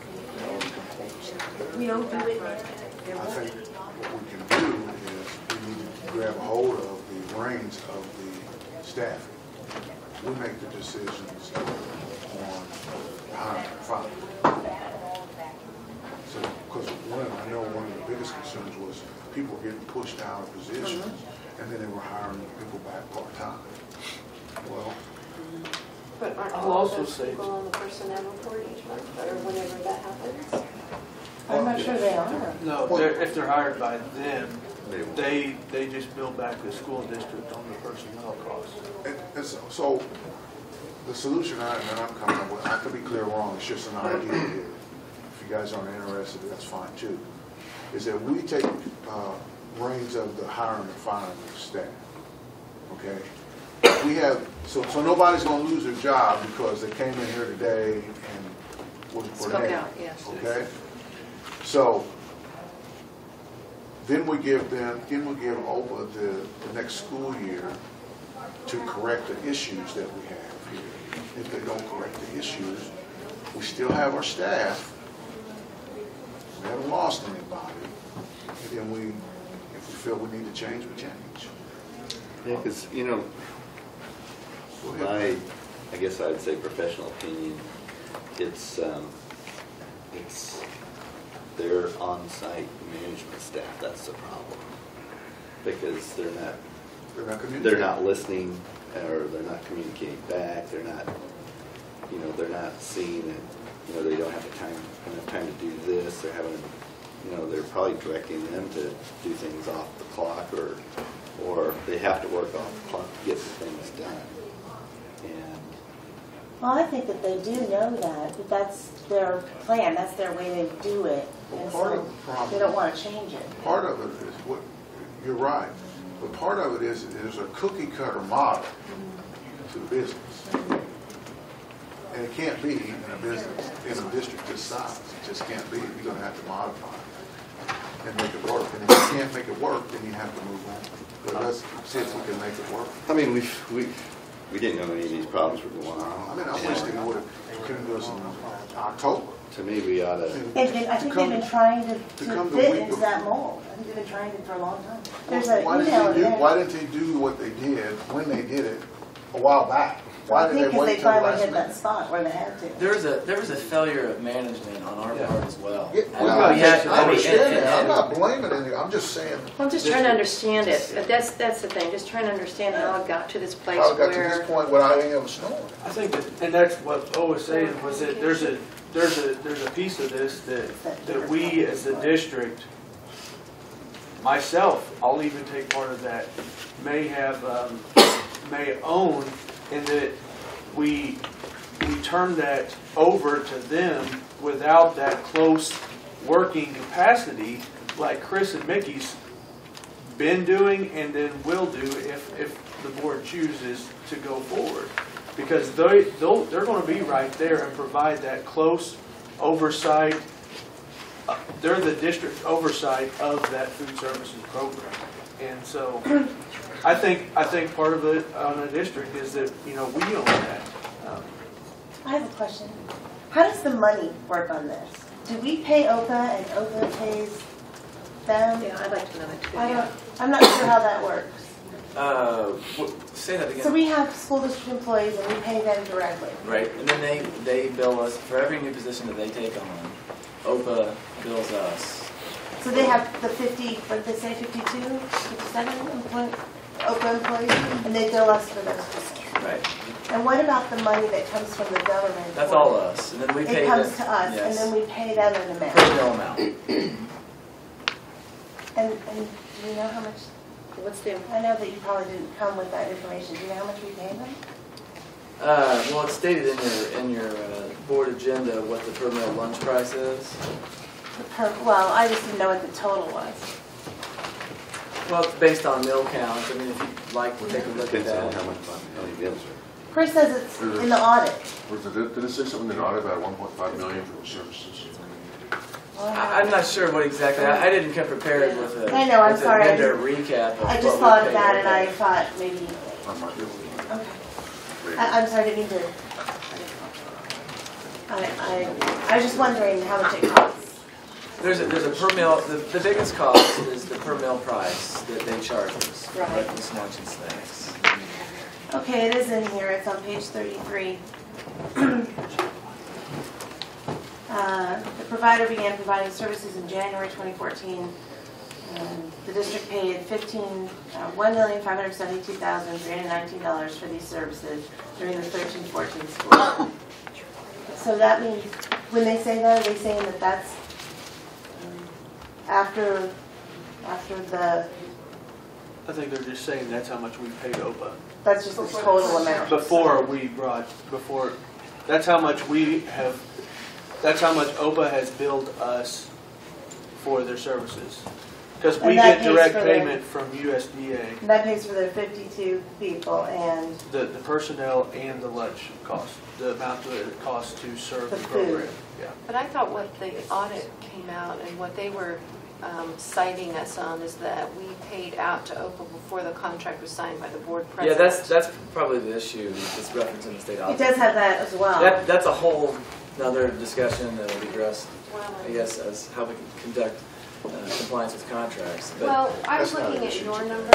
yeah, No, it has the amount, that's all, that's I all. guess when I look at these numbers that you go back to 2006, 2007, that's the year my daughter graduated.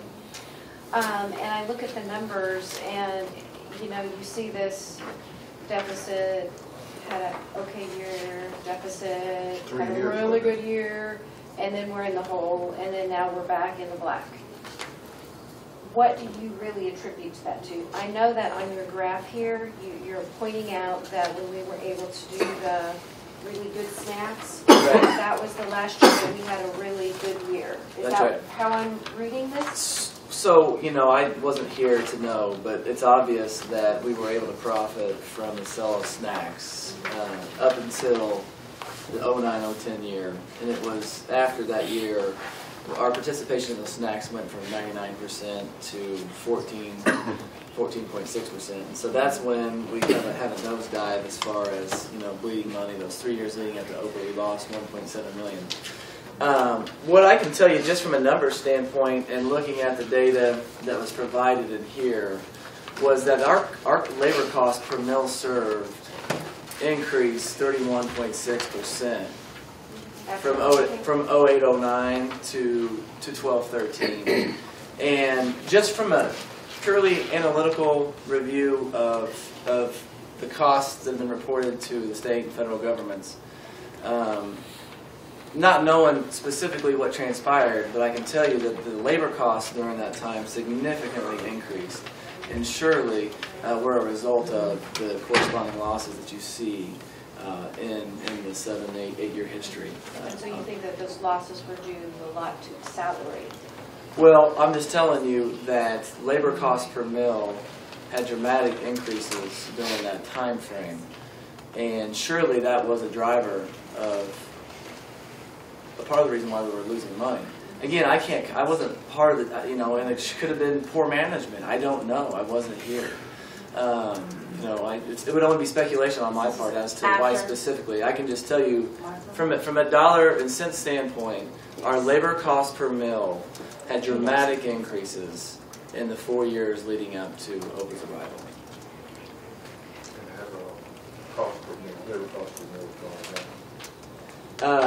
In 12-13, from 11-12 to 12-13, our labor cost per mill increased 10.5%.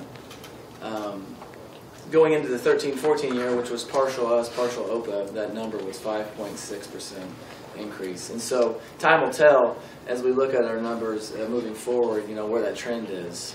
That we've probably squeezed down on that And that's part of the problem I think we hear is maybe we squeeze down too much.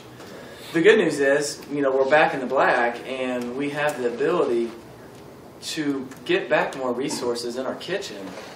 We need to keep these employees happy, and if it's a matter of getting more staff to help them, we have the ability to do that now because we're not bleeding money annually.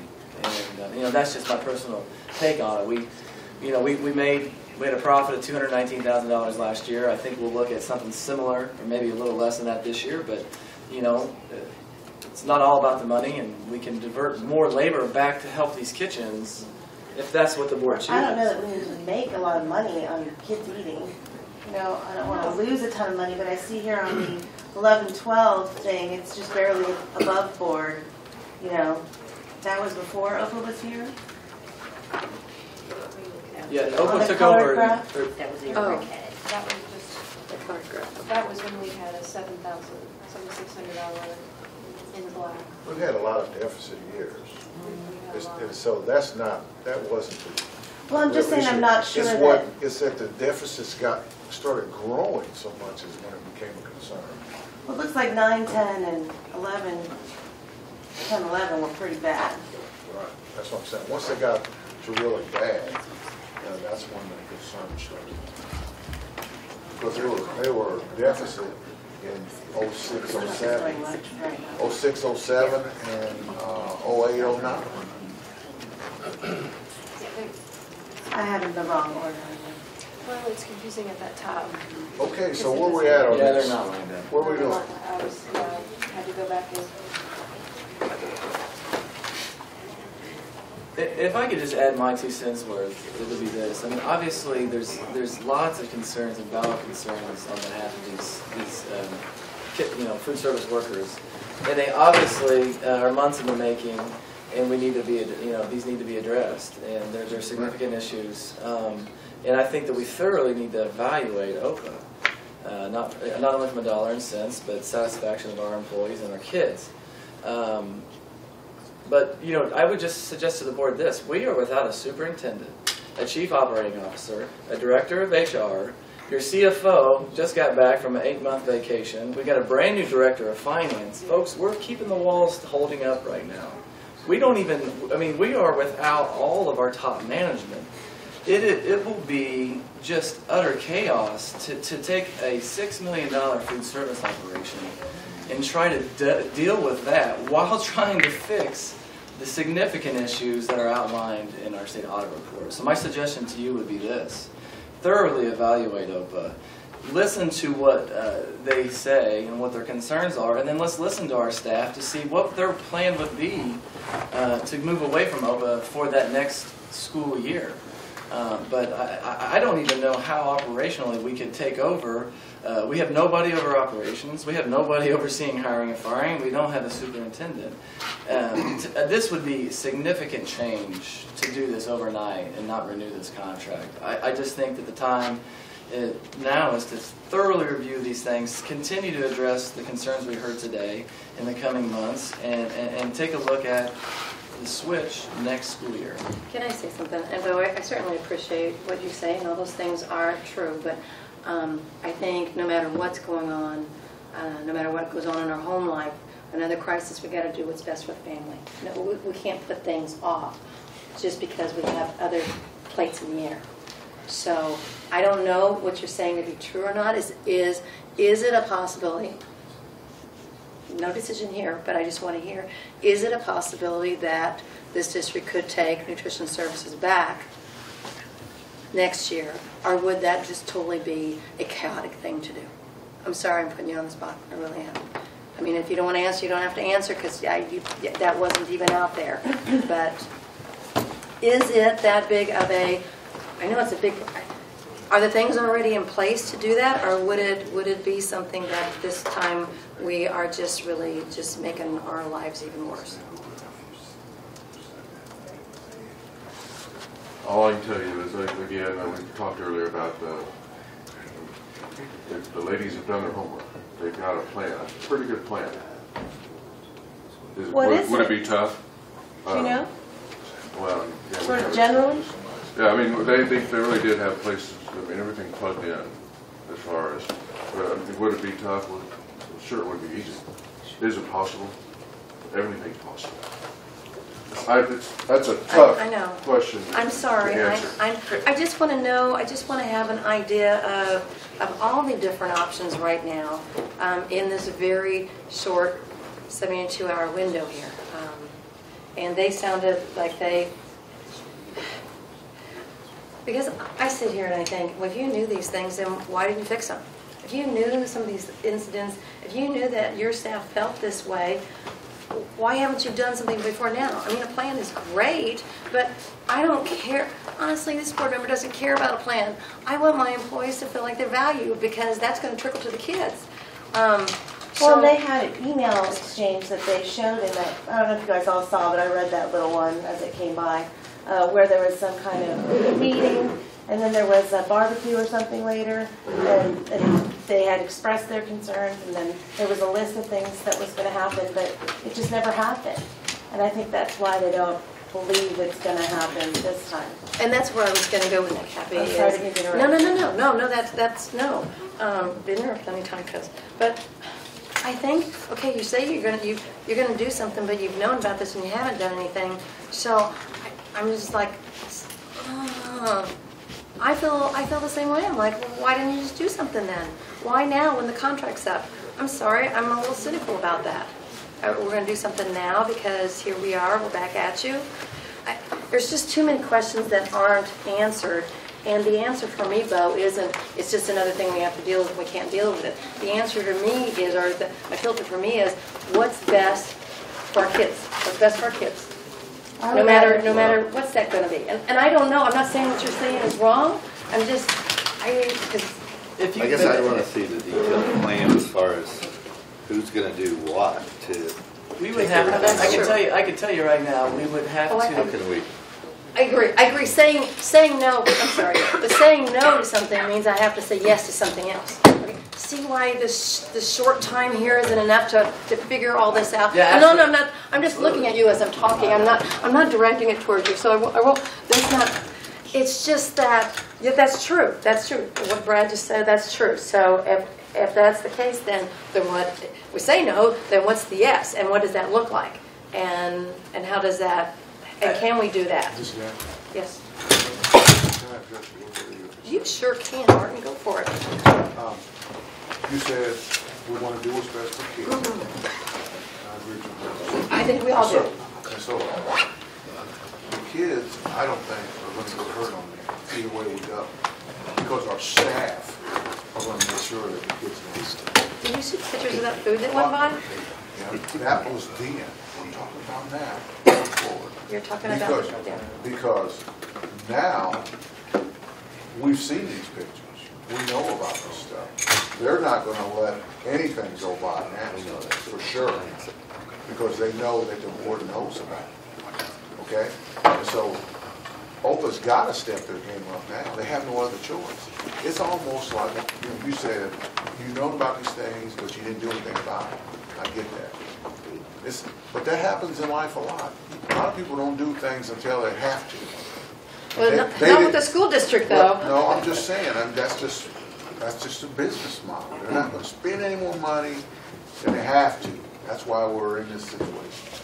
But Martin, I wouldn't go to if a car dealer said they were I'm going to fix this, or whatever, and they don't, and then when I say, you know what, I'm going to buy my cars from Brad Haggard from now on, and then they go, oh, okay, hey, we've got a deal for you. We're going to take care of you now. And you're right, that does happen out there in business, and I don't like it one little bit. So I get it, but I don't like it. I don't want to sign a contract with someone on the promise that they're going to fix it. I would rather wait and have them go ahead and do it without a contract and show me that they'll fix it before I sign up a contract for them. Well, that could be, I mean, we theoretically could ask them if they want to do a month-to-month contract. I would just tell you the idea of switching, to taking it back in house is a multi-month process. So we would have to post for a new director of nutrition services who has the ability and capable of overseeing a $6 million operation. You'd have to find a nutritionist who understands all the new federal regulations There are, go ahead, what else? From a technology perspective also, I mean, yeah. Who owns the technology that we have? Well, you have to District retrain all these girls on a whole different system probably. I mean, because they're going to pull that, because that software package, you know, unless they keep that and continue to use that. So I would also say one of the if you go back to a proprietary system like what we did before with C&M products, that was a proprietary system and it was totally different. And it was a learning curve, I'm sure, for all the girls to try and learn that system. But we already own that program. We own the Horizon program. We pay them. I mean, that's something that has to do with, we had that way before OPE ever came. Correct. I'm just saying if you choose a different vendor and they say, well, we don't like that software, we want this one, that's the only thing I'm concerned about. Oh, I see what you're saying now. That's the only thing I'm concerned about. I mean, I didn't understand. I was like, okay, Yeah. what does, okay. I think the most important difference from the day that everybody talked at the board meeting, I'd say a week after everybody talked at the board meeting, that we put in place is we put in 2 people from the district side that they trust, our food service people trust, that is overseeing that program. I think that that's a huge difference that they that they didn't have leading up to that, or for the past 13, 15 months. But we've only had that for a couple of weeks, so how does, I mean, there's a lot. That's what I'm saying moving forward. That's a big piece towards, I think, towards working this out that hasn't been there, that is there, that now these ladies have a person to go to that they haven't had in the past. And there's also those guys are our guys, and they're going to have oversight on all this stuff that we've seen. So why are we having, for us, we're paying them to do this job, and now we have to oversee them to make sure they're doing it right? We're paying them already. And, and there's different regulations they haven't even followed. I can't even get into all that. But there's certain things that they're being paid to, the knowledge they're supposed to have, and they're not using it. They're not using it, and if they do have it, they're going to a different route. But I just don't like that the district's paying them. We're going to make sure that all that's done. That's what I'm saying. Sometimes you just have to crawl before you walk. Okay, well, if not now, when? Is there going to be anybody left to take it over? I hate to stick my nose in it. This is a pet peeve of mine, I'm going to say it. Well, is there going to be anybody left? They're busily converting full-time positions to part-time positions. Miss Sarah, you're just a little bit out of line, but let me say this to you. We are trying to address this problem, and we will get it addressed. And I love what you said. And we are talking about the oversight on the hiring and firing also, so that there will be people left. If you would just give us an opportunity to do what we're trying to get done here, we'll get it done. I appreciate what you said. If we don't get it done, we'll make the change. This is going to be the lowest attendance in summer school that we've had in a long time because of these issues. It seems like this summer would be the best time to do it. I mean, surely this is going to be the flattest enrollment we're going to have in a long time. Thank you. I just, you know. Thank you, Mr. Rucker. You did make some excellent points. I appreciate what everybody said. I don't want to turn this into a debate, Ms. Hoshwiner. I don't.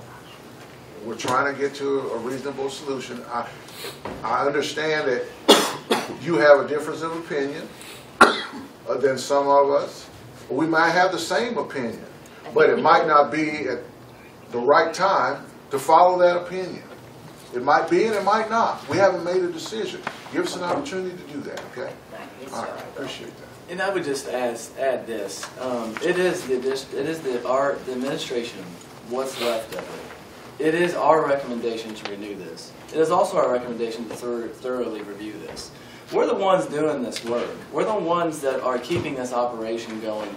We're the ones that oversee and know what it takes to run this district. And we're the ones that have to deal and address with these changes. So I just want to be clear, it is our recommendation to renew this contract. But we also want to thoroughly evaluate them. And if the board wants to look at exiting that contract, we would just ask that that process take place for the next school year. Well, I'm much more comfortable with that month-to-month thing that you were talking about. I would agree. And I have no problem with a month-to-month contract.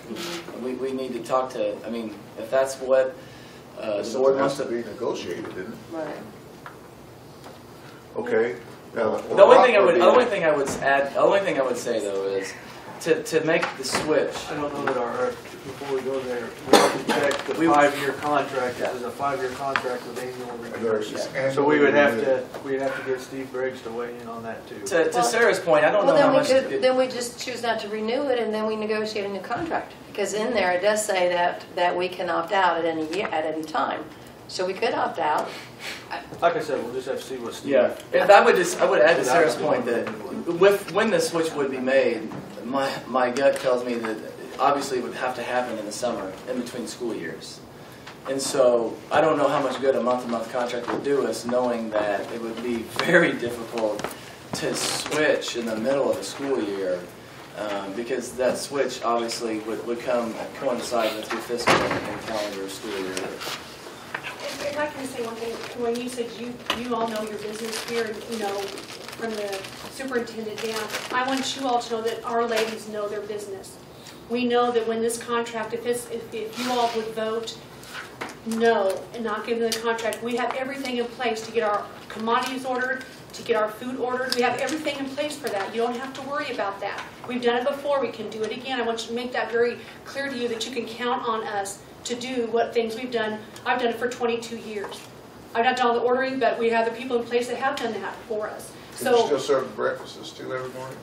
Yes, we do breakfast, we do lunch, and the commodity orders are due. We've got information from them, so I want you to know we have a plan in place, a doable plan that will work, and we will make it work. What about the need a nutritionist now because of the new regulations? A lot of us ladies are already informed and educated about the new guidelines. We keep up on that because that's part of our job too, just like it's Bo's job to be, to have all the financial things aligned. That's his thing. That's our things to know, and we do know those things.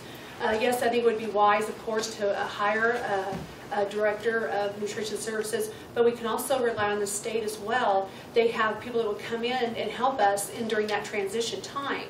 And we've already contacted them to see if they would be willing to do so. So I just want you to know that the district has wonderful women in place that can do that job. And I don't want you to worry about that because we can do it. And we've already got the ball rolling in case it would happen. Do you have this plan, right? Yeah. I have this little, I think I gave it to Nikki. Or can we meet again and talk about? That's Like our I said, tentative plan until we can get something going. But we've already been speaking with them. I see, so it would have to be something you vote on in a special. And that's just a tentative thing, just because we know this would be thing. We could not, like you said, we could not stop in the middle of the year and do this because you have to have your commodity orders in. You can order some of those for the whole year, and then some things have to be done month by month. So, and those orders are due very soon. What is the biggest concern here? Is the biggest concern, because I'm getting some mixed signals here. Is the biggest concern on how the operations run, or people being part-time pay? I think our biggest concern is the students.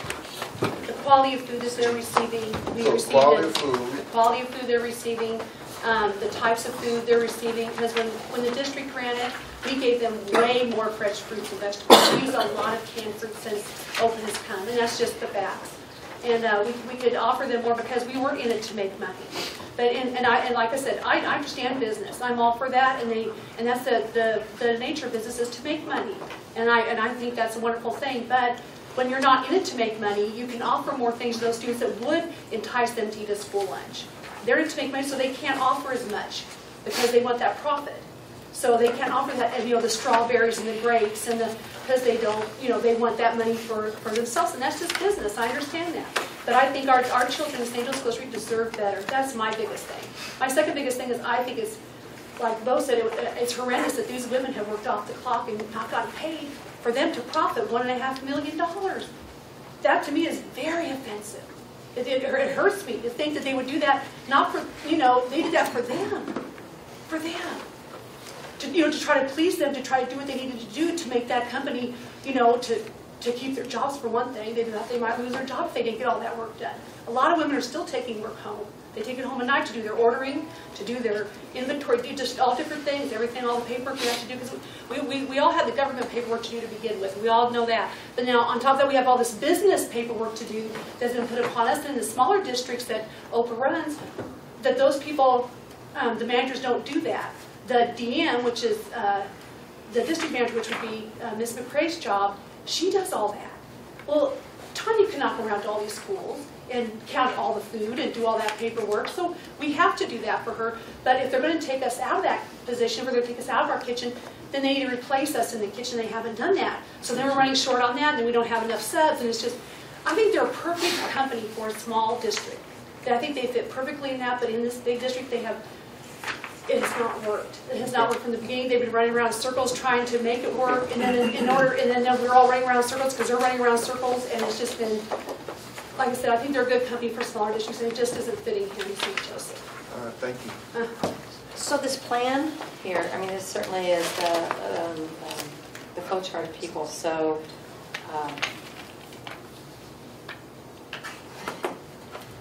I'm sorry, I'm just going to sound like I'm so stupid after this. So what's the hard piece from going to OPA to going to back to us? What's the piece I'm missing that is going to be hard to overcome? Is it hiring more staff? Is it? Well, I don't know who I'm. Well, who even I'm though looking the at people, I figure even the people that have been hired by OPA, that have been part-time people, we can absorb them if we need the help. Because they have been working next to us. I care for them too as well, because they're not making a living wage. They're not making any benefits. They're not earning those. So, I mean, to me, we could absorb them if we need the help, hire them, because we've already got them on our staffs. So we have the kitchen. We know how to order the food. We know. I mean, it sounds like the job was kind of what you were doing before. Yes. So then what's the, oh my gosh, we can't do that for another year. What is it? What am I missing? Well, I would just stop for a second and say that we weren't exactly great at this for the 3 years leading up to it. We lost $1.7 million in the 3 years leading up to this. I would also point out that we would have to bring back 50 OPA employees, have to post every single one of those jobs, interview 50 different people. We don't have a director of HR. If we're trying to get contracts done, we don't even have salaries, contracts approved or salary schedules. I mean, it might seem easy on its face to change horses right now, but I assure you it's not. It's a big beast of a program. I mean, federal compliance with anything isn't easy. But we've done it before. We've done it before. But we did it poorly, no.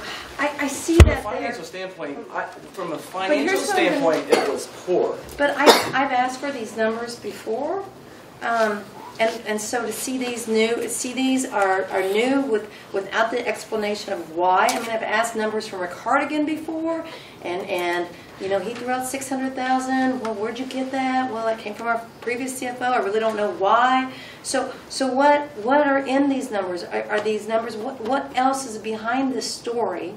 Because I certainly don't want to. You're right. I certainly don't want to go into some debt over something, but we're in the black some places here too.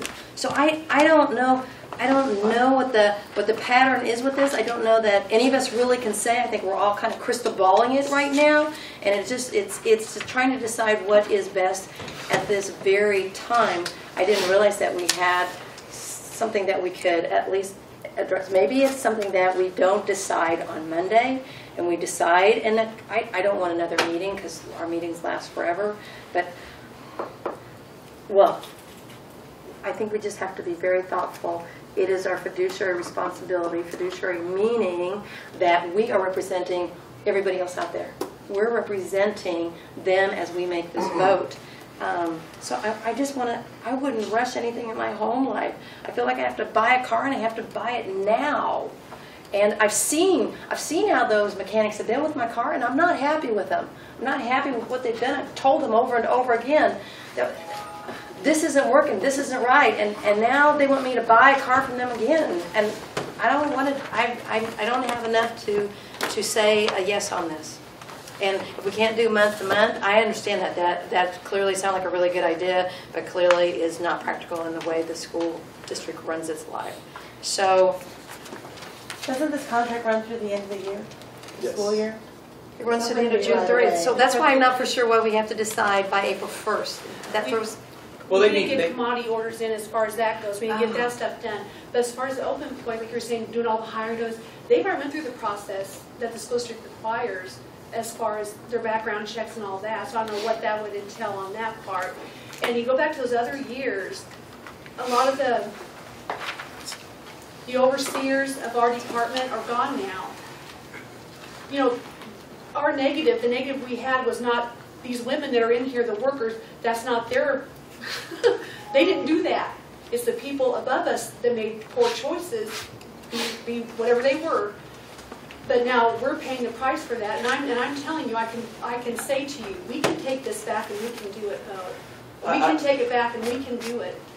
And we would do our best to make it, if it's not profitable, at least break even with the kids. And I think it'd be a good thing for our city. Like she said, it's not just about the bottom line. It's about the students, what they're receiving. If you can look through some of that stuff and see what they've been feeding them, I know you would change your mind. so you're looking at doing one more year with a company that I know has just been here, but hasn't really stepped up to do what they need to do. Or you look at doing a year with people who have been also in the place longer than that, who are willing to give it a go. I don't know. I mean, there are clearly now two options out there. to your point, I mean, those are 50 plus positions that we would have to fill. We just can't assume those positions. We have requirements, state law that we have to follow. We would have to post every single one of those jobs, apply every single person would have to apply, be interviewed. Again, we don't have a director of HR. We don't have a director of operations. We don't have a superintendent. We've got we've got less than a month and a half to get contracts out. Who's going to do all I'm going this? to interrupt you because I know there was an interview team this week where we did some interviewing and HR wasn't here. So, you know, we can have other people do that. We can have other people do the interviewing and the hiring. And if we're posting a job, is it 57 different positions, or is it one position? Well, the thing is, you understand, a lot of those positions were district Yeah, more than positions. 57, that's These true, too. people have either quit or retired because they couldn't work under OPA, it was too much, so they left. So those were, a lot of those positions were actually district positions before OPA came. And these women were so oppressed, they couldn't do it, that they either retired or they quit. Some of them got demoted, whatever. But you understand, some of those were actually district positions. They weren't just OPA people that were considered here. My only point is we would have to post, 50 plus jobs, go through that process, and I mean. It's like posting for a teacher job. So you have to post, and then you need so many teachers. You need so many people who work in nutrition service. Right. I mean, it's not 57 different postings. It's posting in you need to fill. 57 people have to be hired. Okay. And because I'm taking you literally when you say. Well, that, but so. yes, but we have months before the contract would end. It would have to be done in April. But we are hiring a purchasing agent, which could help us with the That is purchases true. also. Okay, so this contract has to be done April 1st. Well, just for commodities, not for the contract. Doesn't expire till June 30th. The contract expires June 30th. The commodity order was supposed to be turned in February 27th. They've given us a leeway on that. So we do need to get going. And that's part of why OCA is also pressing this, because they need to know, this is just a pressing issue. It is a pressing issue. For the contract, April 1st is. That's my birthday. It's not really. What's the pleasure of the board?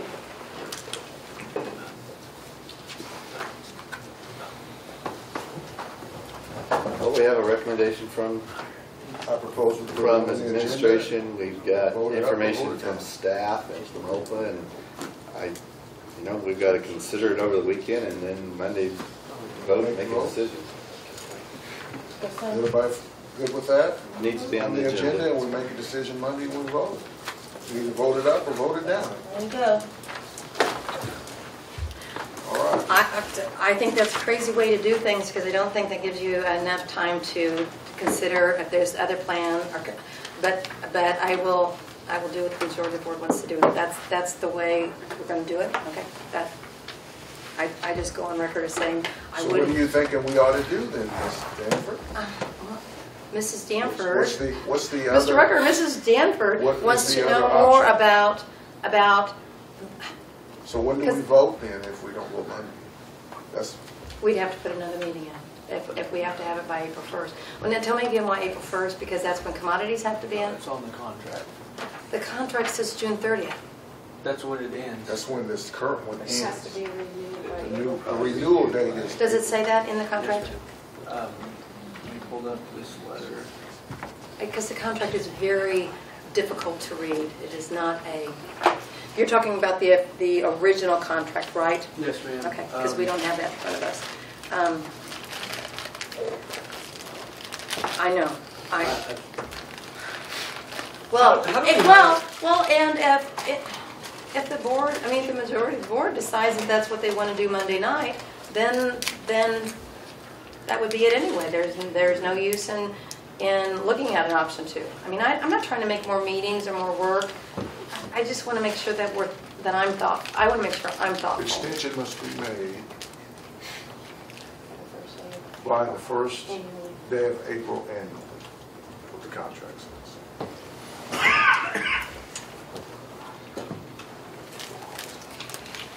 Did we do it last April? I guess we did. I'll have to look back in the minutes. All right. All right. We have MSBA. The Monday.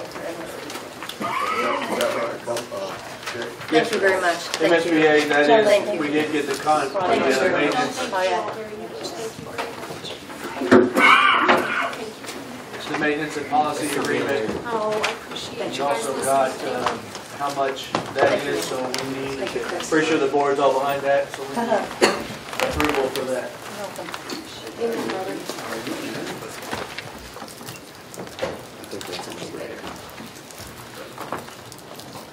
So you want that on the consent agenda? Yes. Yeah, sure. Yes. We need it.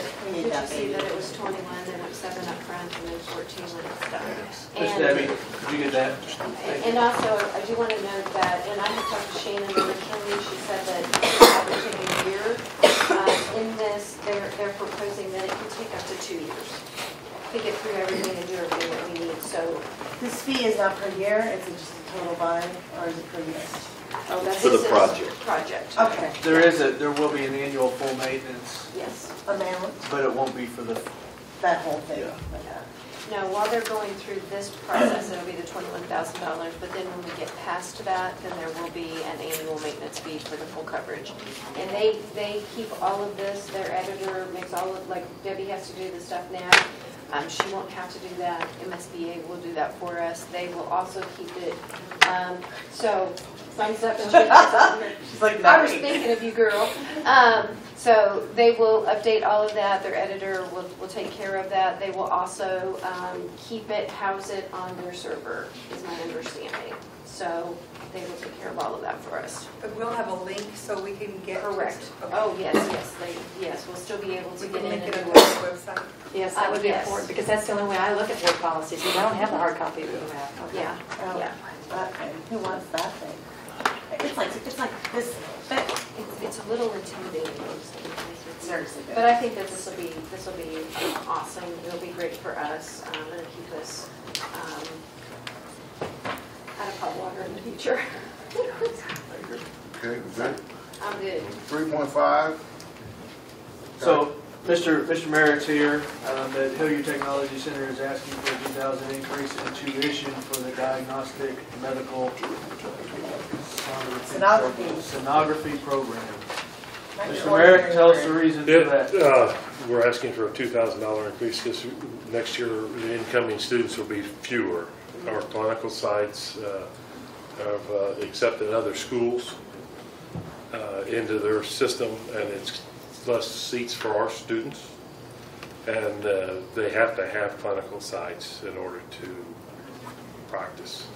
So and when be you say proficient. increase in 2,000, what are you saying here? Well, we're going to drop the number of students Okay. coming in. And so the students that are coming in have to pay $2,000 more? Yes, yes, yes. Just an For, increase $2,000. yes, for the next school year, yes, ma'am. Okay. What is the tuition blended now, do you know? Yes, it's 19,577.66. Oh, it's right there, I guess I missed Yes, that. yes. That includes, the tuition itself piece is 16.5. When he gives you that $19,000, that includes books, fees, supplies. That's everything, yes. Oh, that's good. Yeah, that's everything. But this is only for people enrolling in the sonography program. Right, all our other programs costs are going to stay the same this year. We've reviewed it. Approve that one, didn't we? No. Oh, is it? No, we're approving all tuition. The only change is the program that he's talking about. Excellent. And I guess you probably fill those programs just fine right now, huh? We are, and it's a balancing act. I mean, it's, the last thing on earth is we want to raise tuition or extend the time limit. There was a lot of talk about the program extending time limit, but that would have cost the students more time and money. So This is a better option. It's a better option, yes. And we worked on this option for several months. Okay. Good with that? Yep, sounds good. Okay. Thank you, Dennis. Thank you, Mr. Mayor. Sure. Well, I've got a couple more. He doesn't put on super for nothing there, Laura. I guess I didn't realize you were planted there.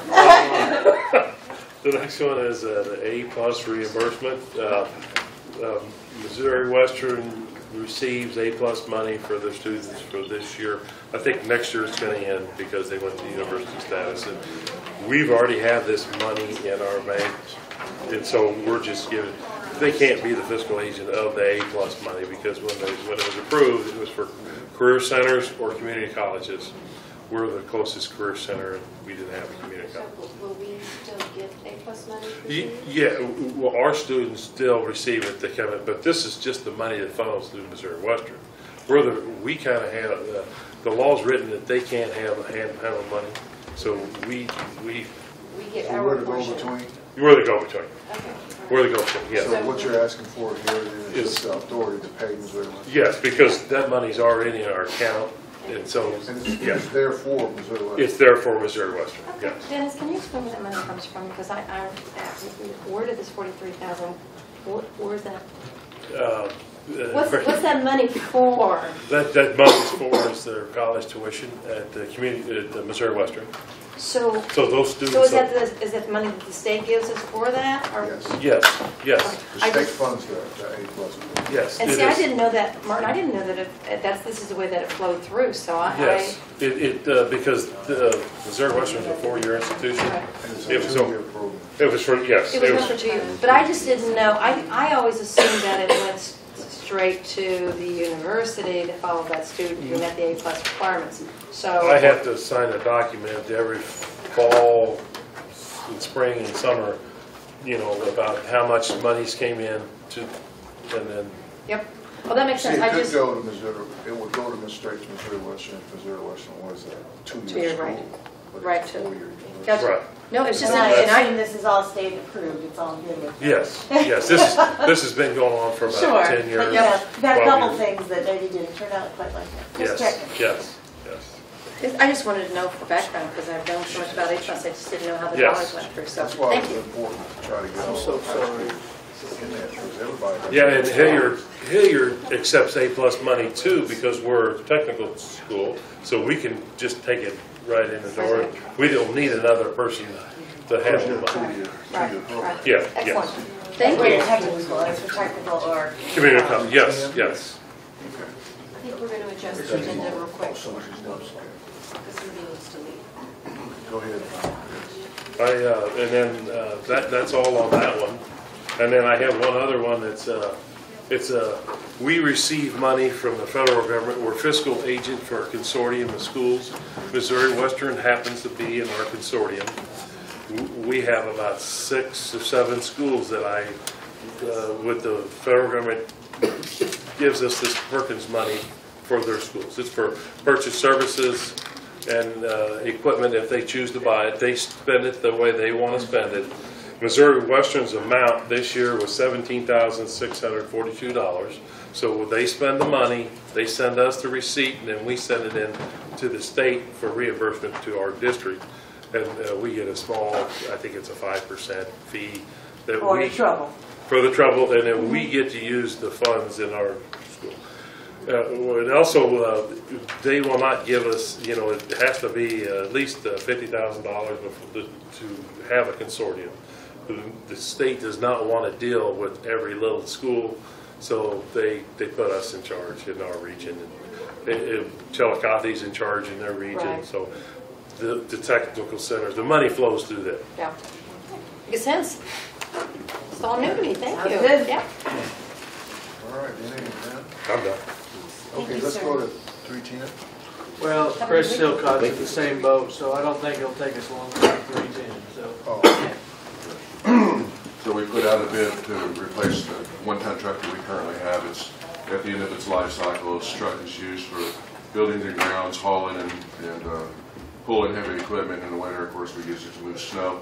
We attempted to find a used vehicle. We were unsuccessful. It's been about a year. So we did put it out to bid, and so the low bidder is Roberts Chevrolet for $26,875. And we've done our homework to make sure that everything met the bid documentation, so we recommended to accept the bid from Roberts Chevrolet. Do you have a budget on that, on what you wanted to spend?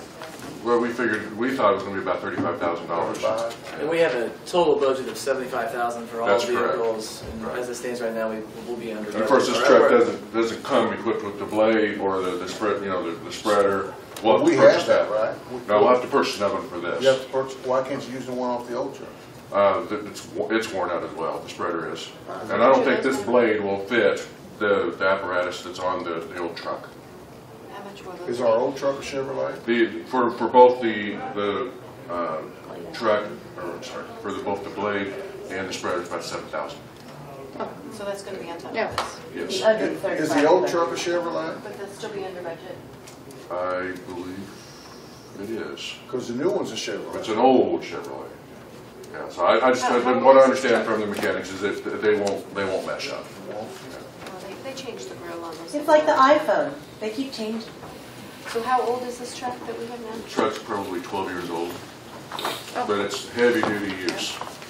This kind of truck is only sold at certain. Actually, Trade it in? for the time being, we'll put it in reserve just in case something else breaks down, but eventually it's going to have to go to auction. It's just about there. All right, what about the windows? Okay, so this is from the current CIP budget. Since we had several other projects come in under bid, we've talked to Bo and trying to get some other projects out and done before the end of this fiscal year. So one of the items that we found is to finish the window project at the maintenance building. We originally did the first set of windows in 1985, and we haven't finished it. The old single pane windows. So they're 30 years ago we put the first batch in. So proposing that we finish those windows, get rid of the single pane windows, go to an energy efficient window. Non-operating, you know, there's nothing fancy about them, but they're just, it's time. And so we put that out to bid. Do you think? Yes, and put that out to bid. Missouri Glass, the low bidder at $25,950. I love that Why is idea. there such a large gap between the two bidders? You know, I really don't know. Because it's the same thing, right? And then they're from Missouri, the Wilson Group, and they're from out of town. I don't remember where, but they're nowhere even close. We've never even heard of them before. $21,000. Yeah, it's a big gap. Well, it'll save us on utilities, won't it, once we get the It most certainly windows? will. Now, where's Roberts Chevrolet on it? Back to They're in Platte City. Platte City, Yeah. and they were Chevy? $1,000 cheaper than a local. Right, so you do the 1% and we're not there. We're trying to stay local. Thank you for following that. Good, good. Suddenly, Timmy Kate? First of all, I'm sorry. Someone new up here, all right. This is our annual renewal for our phone lines that come into the district. This goes out through the E-rate program. We pay a consultant, they do all the work for us, and Suddenly actually was the only bidder that bid on it. AT&T doesn't get into landlines anymore, so this is the contract that was proposed through CRW, our E-rate consultant. So Okay, so I have just a procedure question. When there's only one bidder, do we have to do the sole source thing? Because Since we gave everybody the opportunity. Right, but there wasn't anyone else that can do it, so then do we have to? It'd probably be safe. It just seems like since we got dinged on that maybe we ought to just put those in when we have that happen. It's just a form, right, that you fill out? Yeah, it is a form, but. Does it meet the requirements? No. I was going to Now say, what? does it meet That the... form needs to be tweaked a little bit. Okay. That's something Bo and I need to talk about. Because I don't want to have sole source provider if it doesn't meet the requirement of that form. Well, we bid it, we only got one bid, there's not much we can do about it. No bid is But then that's not a considered sole source provider. That's different. Yeah, Okay. we didn't That's how we choose look at it. this because they're the only We sent it one. out. That would be sole source. We didn't choose them for a reason. We bid it, and only one person bid it. All right. And again, I just checked it, I don't know the procedure, Yeah. so that's why I wanted to And this is ask. for all of We're covered. all We're of our covered buildings because we bid. throughout the whole district? TTD. For everybody? correct. And we currently have, this is the second year with Sunlight, everything's in place, so it's really just a matter of Just saying, yeah. Is that who we had before? Correct, correct. And more about actually, I believe the price, the unit price is exact from say last year also. So Oh, it hasn't changed. Okay. All right. All right. Textbook, budget? Thank you. Thanks Okay, for I'll do, sticking around for all that. Or are you done Look how yet? much you got to I'm done. learn about. You're done, well, have a good weekend. Well, Friday for you. Okay, so we're on Textbook. textbook budget. So every year we bring to the board a 7-8 year rolling schedule of our textbook schedule. Up next year is science K through 12. You would have seen this on last year's schedule. The only change that we did, and we talked about this at curriculum meeting earlier in the week, is we've kind of budgeted $20,000 for additional techs, just to have a little bit of a cushion as we have different enrollments. And so, anyway, this is a big decrease from our budget, what we bought last year of $1.7 million. I will just, the only other thing I will add to the group for discussion is that this does not include special education textbook requests. We will be evaluating that and bringing that back to the board later, probably next I month. thought we just did that. We did. You didn't approve that budget, as I understand it. I thought it was going on the vote for the Monday meeting. I thought all of those textbooks were going on the consent. All that agenda. was together.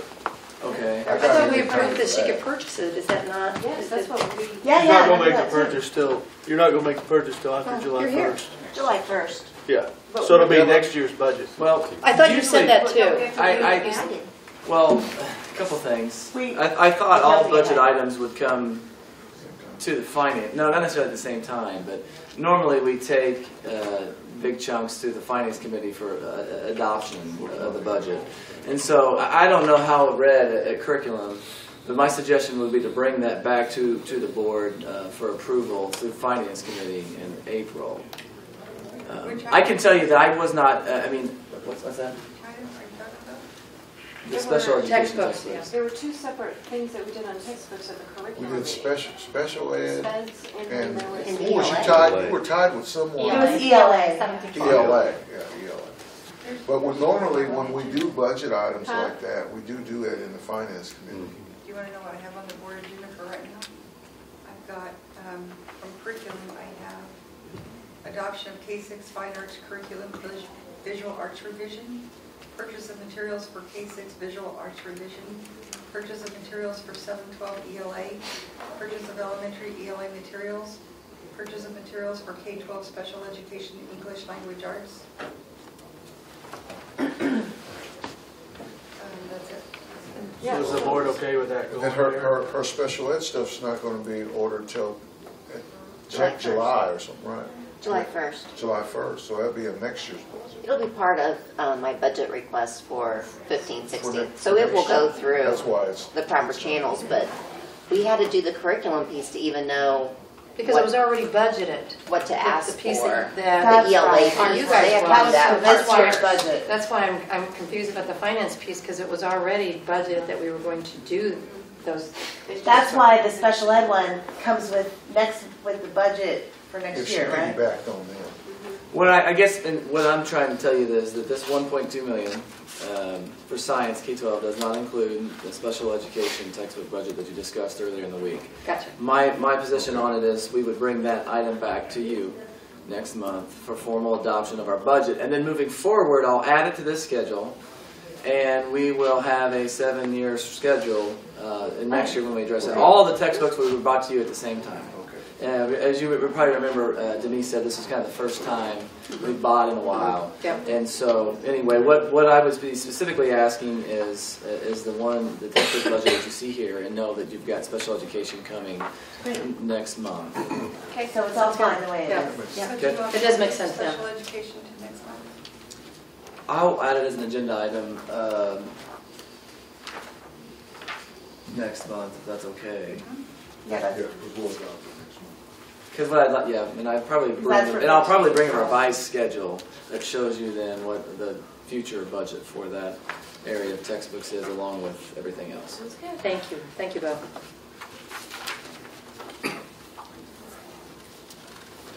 CIP?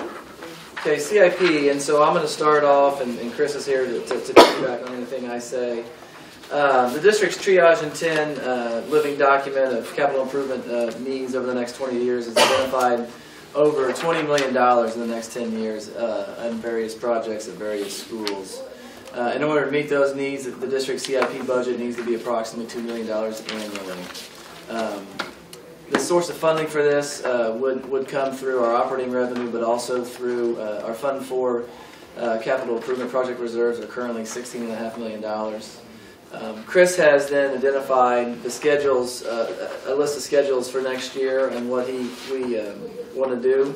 We've also recapped that for you guys by category, by roof, by asphalt, building improvement, doors, etc.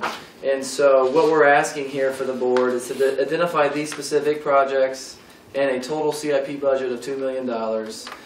You will note as you look here that there are some projects to be determined.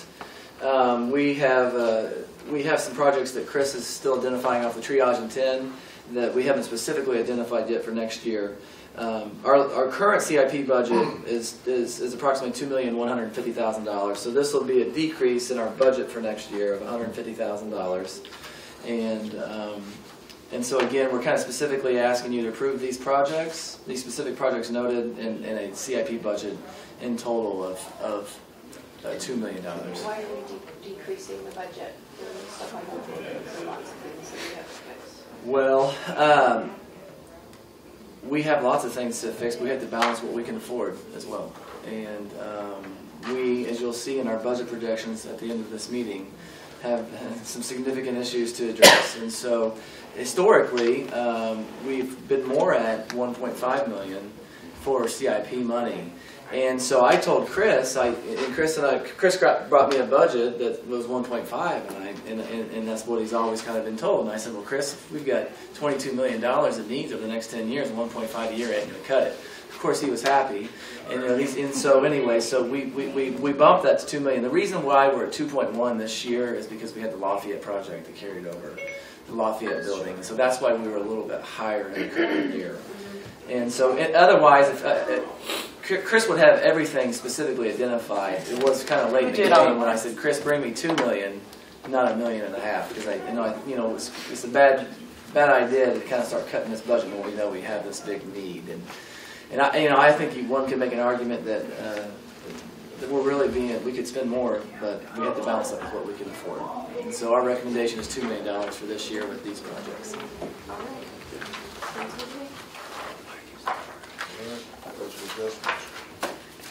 Okay, budget adjustments.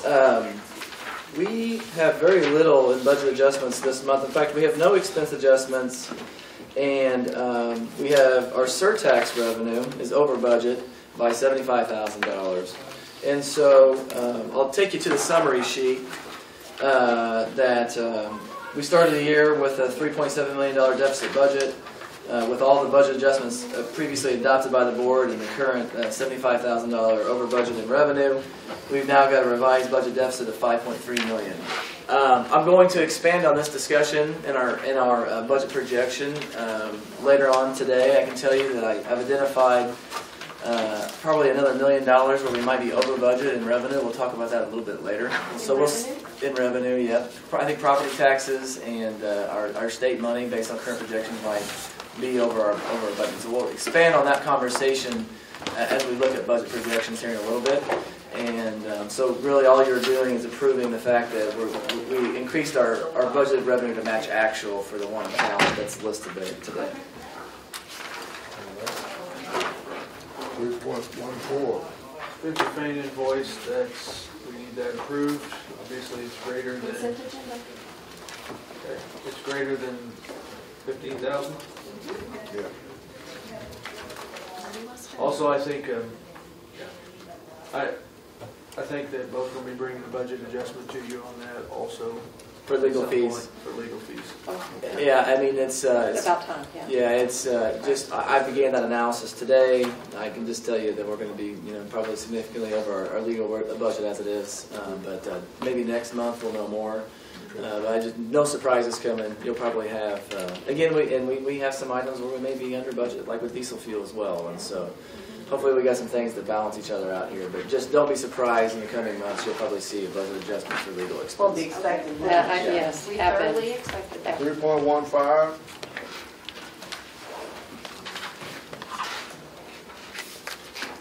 Approval of bills for payment.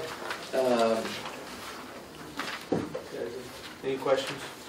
Look through them, no questions there? I didn't have any, but was that, let's see, yeah, I did. There's been, I should probably ask at least 3 or 4 times to, because diesel fuel, we always show that every single month, and at least 4 or 5 times I've asked for our regular fuel.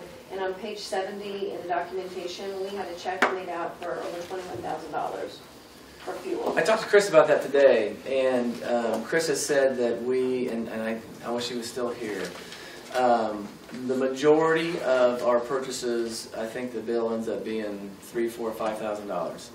And so I've told him he knows that he needs to, they are bidding it out, but the bills are not over the threshold, at least so far, according to Chris, that need to be board approved. So Chris, That one check was over $21,000. when was this? It was on page 70. Okay. Because I'll I have looked to- at that and I was like, that's over 21,000. And I know that there was another one in there that listed, it was more fuel, and it was like. It's a combination of a $2,400 one, $3,100, and then a $16,000 fill up.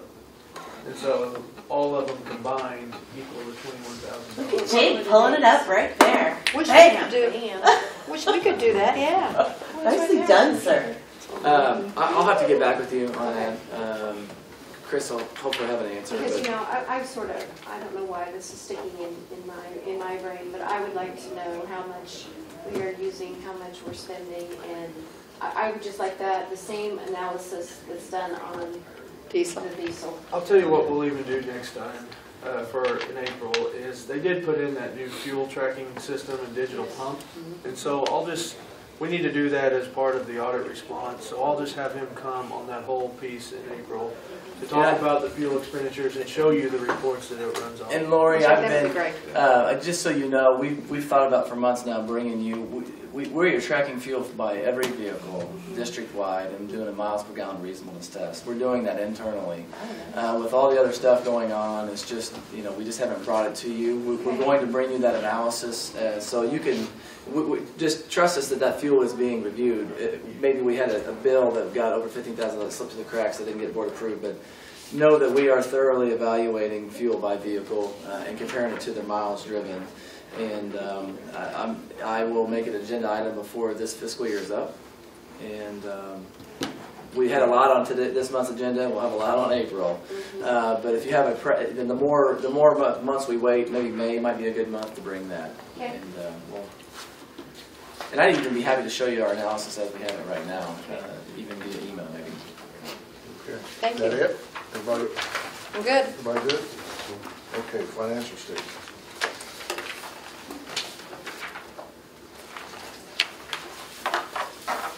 Financial statements, same statements you guys see every month.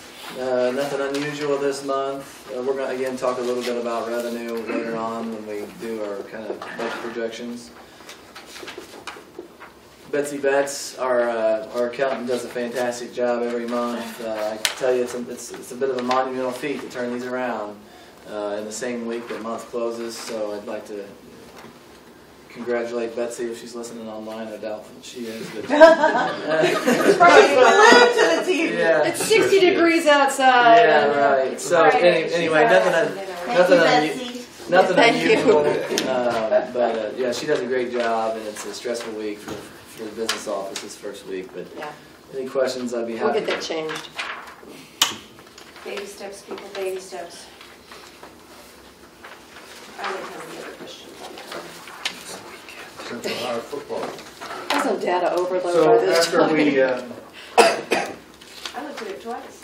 Central High, after our conversation on Monday, in choosing not to put out the RFP for a contract, I went back to those coaches and told them, let's give me your bids for just the uniforms. And so we recommend to accept the bid from MB2 Sports for football uniforms in the amount of $23,828. This is just for Central? This is just for Central. How much is it? $23,000. MB2 Sports? MB2 Sports. How come on the back of my page it says 26,000? I thought we were doing Johnny Max. Isn't he the lowest? No? According to the Yes, analysis they that, do MB2. that Central did with the 10% Hey, you're right, rebate, with the 10% rebate, MB2 Sports was the lowest bid. Yeah, but the price is Oh, matching up. I see what you're saying. It says 26,475 on my back Did I sheet. put in the wrong number? Is that after? I think maybe It just says total on mine. the 26, as I'm looking at the, well, Yeah, it does. You see what I'm saying, Chris? Oh, I absolutely see it. That's why I thought we went to the other one. Scatter Cal was supposed to be 26,250. Johnny Max is to 23,460. Could it be that a page was in between? Oh, you're missing. But that's still not the right number, That's because it'd be 26. 26.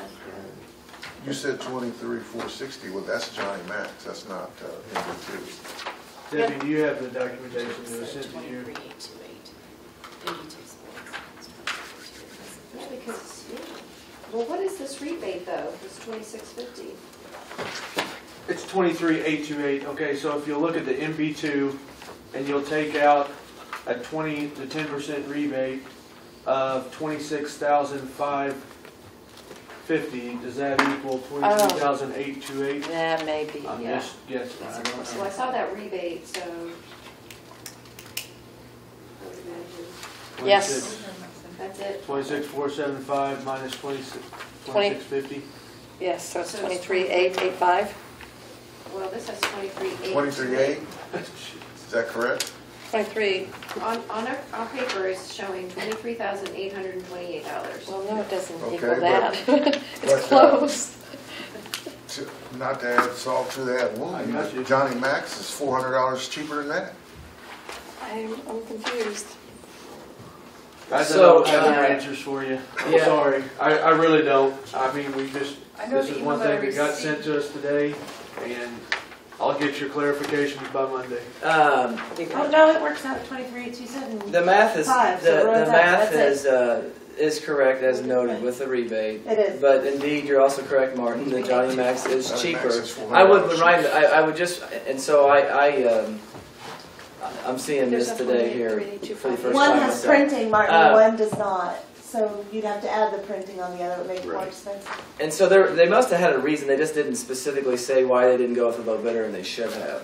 I think she's talking about the printing. But It did says they- on here there was no printing on that cheaper one, and there is printing on the one that's 23,828. Right. So that I was guess good. my only point is that they should have justified why they didn't go with the low bid. Hey guys, I'll get Or you they, or answers. did That'd be they good. justify it? Yeah, They yeah. include printing on the t-shirts, that's what she's pointing out. Yeah. Because they got printing on the t-shirts, that's why they went with the higher bid, Gotcha. right? Because they would, if they wanted the printing on Correct. these particular ones, they Is that would what she pay said? extras. Yeah. I'm good. That's what I'm after. I'm good. We're good. And my only point We're all is getting a little giddy. I think we need to open the doors. Yeah, I think, are we good? Are we approving? We're good. Okay, all right. I am excellent with it. Wait a minute. What? What are you talking about, the printing? I'm just trying to There's catch no up. printing on Johnny Mac. On Johnny Mac, there are, there's didn't no. have Martin, look on the other Where- page. where's it at on Look the- on the other page that you have there. No, no, no. Your hand on the other On one. your agenda page. No. Look on the Jake, bids. can you On show the them bids on the Right first here. page. See here? that page right If you there? look Yeah. under here, it says no printing on tees. Thank you, Jake.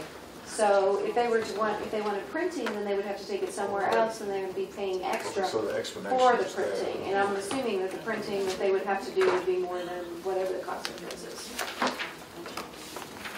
All right. Right? Yeah. They'd have to print. They'd have to print it. Jake, will you confirm that? I Just, certainly will. Thank I'll have you. you That's, guys. I will all feel better.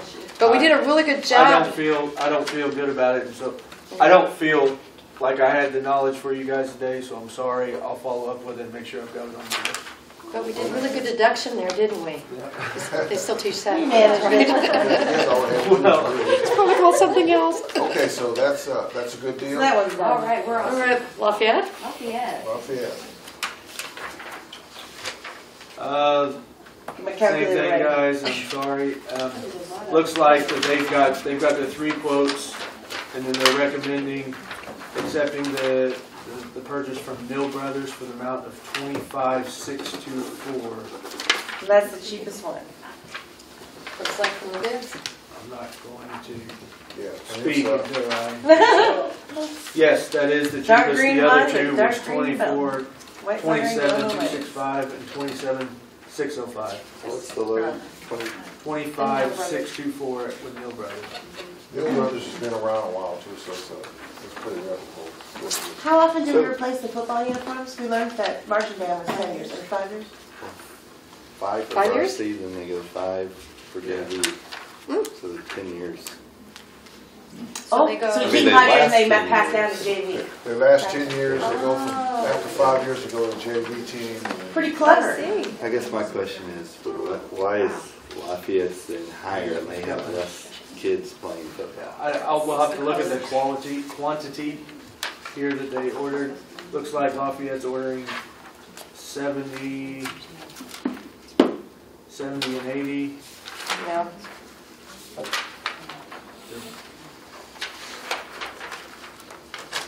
More pants than jerseys, huh? Looks like it. And then I think that's just part of it. Lafayette went with 75 of each. Central was 75. Yes, I'm sorry. Is that what I said? You said And then they went 70 and 80. And then I'm sure there's a difference in Adidas and Nike too. Yeah, if they were all the same brand. See, if they were all, we had a district-wide contract, they'd all be wearing the same stuff, and we'd all be saving money. Yep. Guys, I don't doubt it.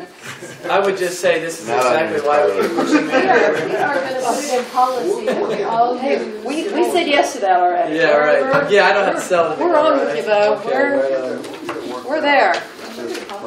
Well, I would. Obviously, the documentation is not great. You know, it could be all so much better. But when it comes to us, like 24 hours before the meeting, and we're trying to rush it all out and do all the other This stuff. is why we're trying to move the meeting to the third Monday. Yeah. Okay, diesel quotes. So It's same Lori's thing favorite. here.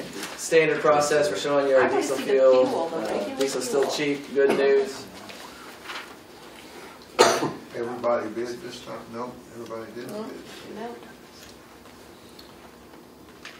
Looks like some of them just don't want our business anymore. All right. I'm okay. I'm good. Okay.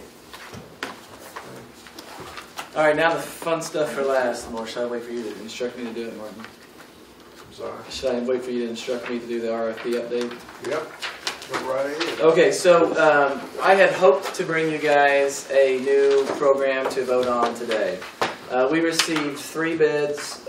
One from Visa, just in general. Visa, it was kind of a non-conforming bid. It was more like a flyer. We received a bid from First National Bank, who provided no rebate incentives whatsoever.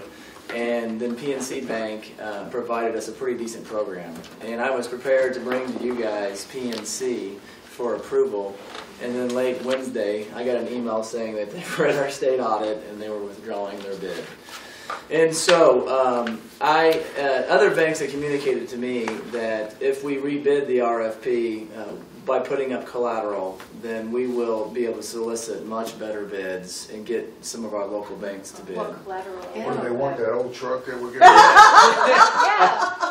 So we're gonna redo. My recommendation is to rebid it, make a small change by putting up a CD as collateral. You know, remember we have all these investments, we have all kinds of CDs being held. So when we collateralize the risk to the bank, then there essentially is no risk. And then we should be able to get a card program that has a significant rebate program. And so next week we'll do another RFP. We also might mention some of the things that we're doing to address the state audit. Also the new oversight that you guys approved today by having a purchasing manager.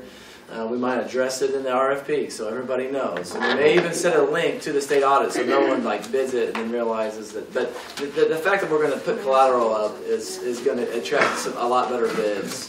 And we should then get a program that may even be better than the one we have now from a rebate standpoint. How much collateral are we talking about sticking out there? Well, I don't know yet. It would probably be based on your total limit, your monthly limit. So instead of having a $1 million CD with UMB, or I'm using UMB Bank because that's our banking provider, it would probably be a CD equivalent to the risk that is exposed to the bank. But it's almost kind of it's kind of irrelevant to us because we have all these significant investments anyway, and we're just going to put it with the bank as collateral. And so I don't know the exact question, but I'm thinking a $1 million. I have to look at when we design the program, what we're looking for is our total credit line on a month-to-month basis, but it'll be equivalent to that, Martin. Because we never have a carryover, we pay it off every single month. Right, exactly. So it's not like we're, taking on interest and. So the collateral isn't really any skin off our back, so to speak, at all. It just gives the bank a little bit more assurance, protects themselves. That sounds good. I don't blame them, yeah. So we'll bring you back in April. Okay. Hopefully a recommendation with a new program. Okay. Excellent. Budget for that. Okay, so this is just items of information. I'm gonna hand out to the group. This is the exact same thing you have in your deal. I just have the column headings printed out, so if I reference and give me one of those, I can use one of those myself.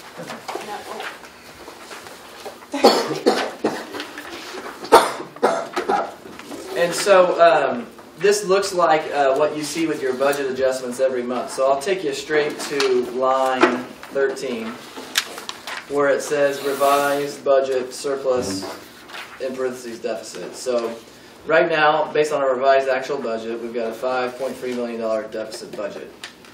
Now below that, I'm going to show you some things to the positive that we haven't done budget adjustments for yet.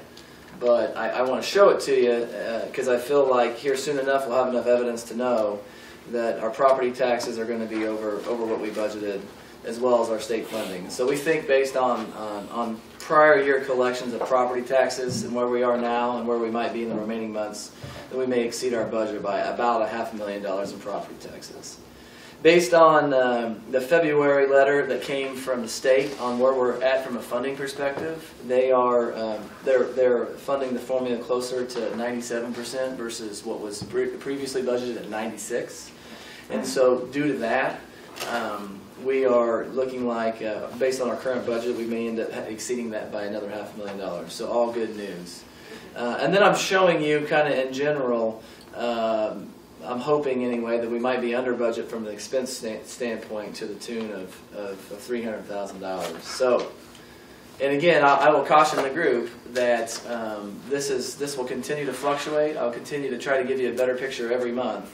But right now, as it stands right now, if I had to tell you guys, I said we're looking at about a $4 million deficit budget as we end this year. If that happens, then we would be looking at $20 million in our operating reserve at the end of the year and $16 million in our Fund 4. So then the way I'm showing you these budget projections are basically just general changes then I see next year compared to our currently revised budget. And so I start off with the potential loss of $6.5 million for the 63 cents. House Bill 1689 based on everything that's coming out of the state, that could end up resulting in another $500,000 in less revenue next year. As we get closer through the year, we'll get a better feel for whether or not the formula will be better funded.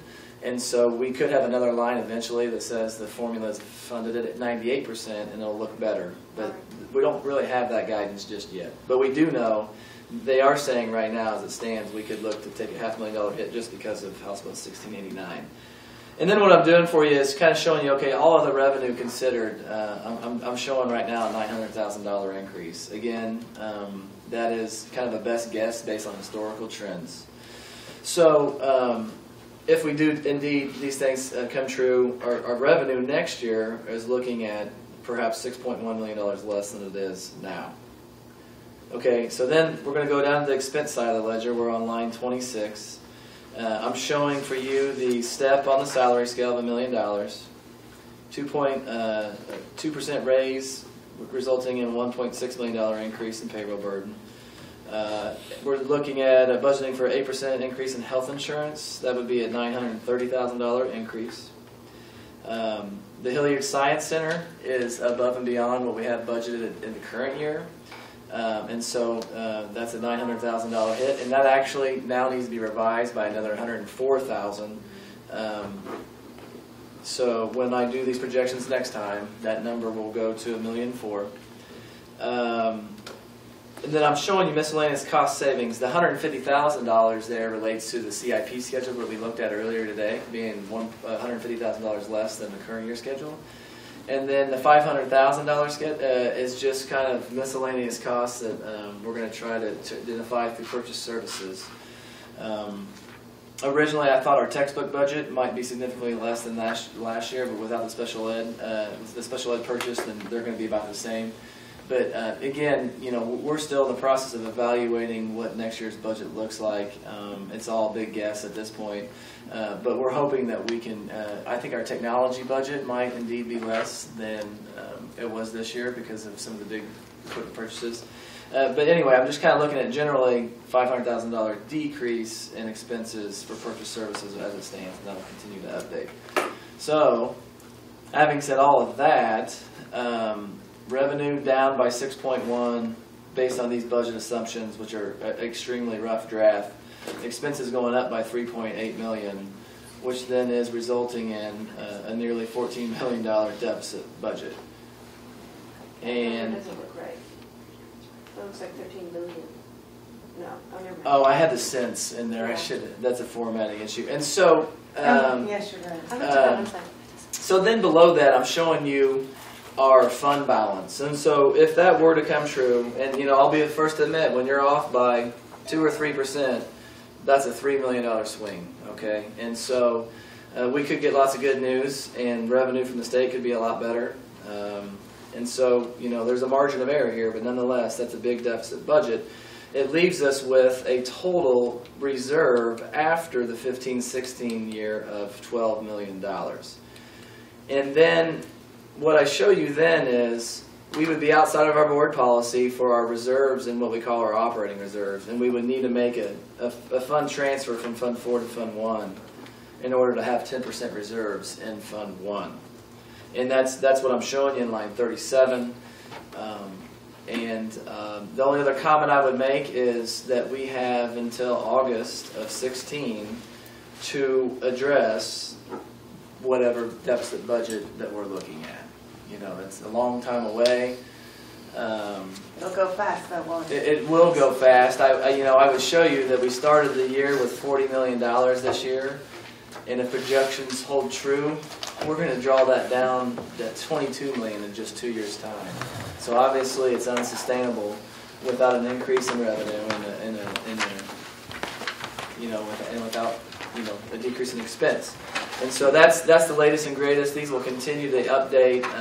Once we have some more guidance from the board on where we're going with salaries, the heavy lifting of hammering out the rest of the budget will begin in the next few months. And we'll probably give you a preliminary, but we'll keep giving you a better look at where we're at.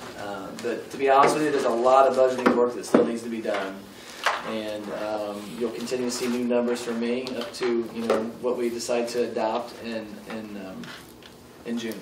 And I will tell you that it is my plan, and I would like to hear from the board if they don't agree with this, but I plan on presenting a budget to the board in June that assumes we lose the revenue from the 63 cents. I don't think it's really, I just think that's the right thing to do, and if we get it, great.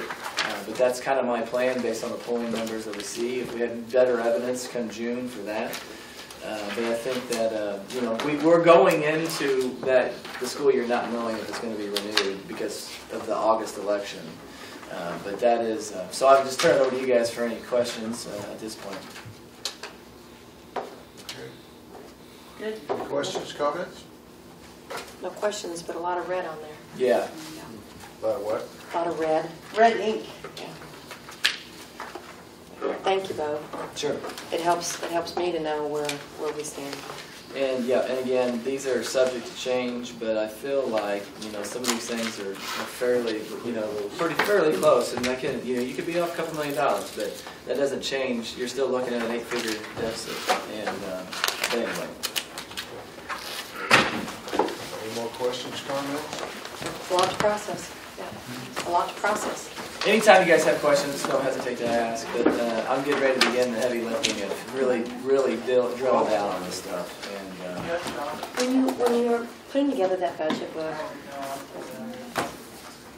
use the real numbers that you had from the year before, and then any additions that we have. Yeah, what happens is you'll use your actuals from 13-14. And then 12-13. And so because we adopt the book in June, what we'll show you is our best guesstimate of what the current year is going to end. Okay. Yeah, and so it's kind of like an estimated actual, so to speak.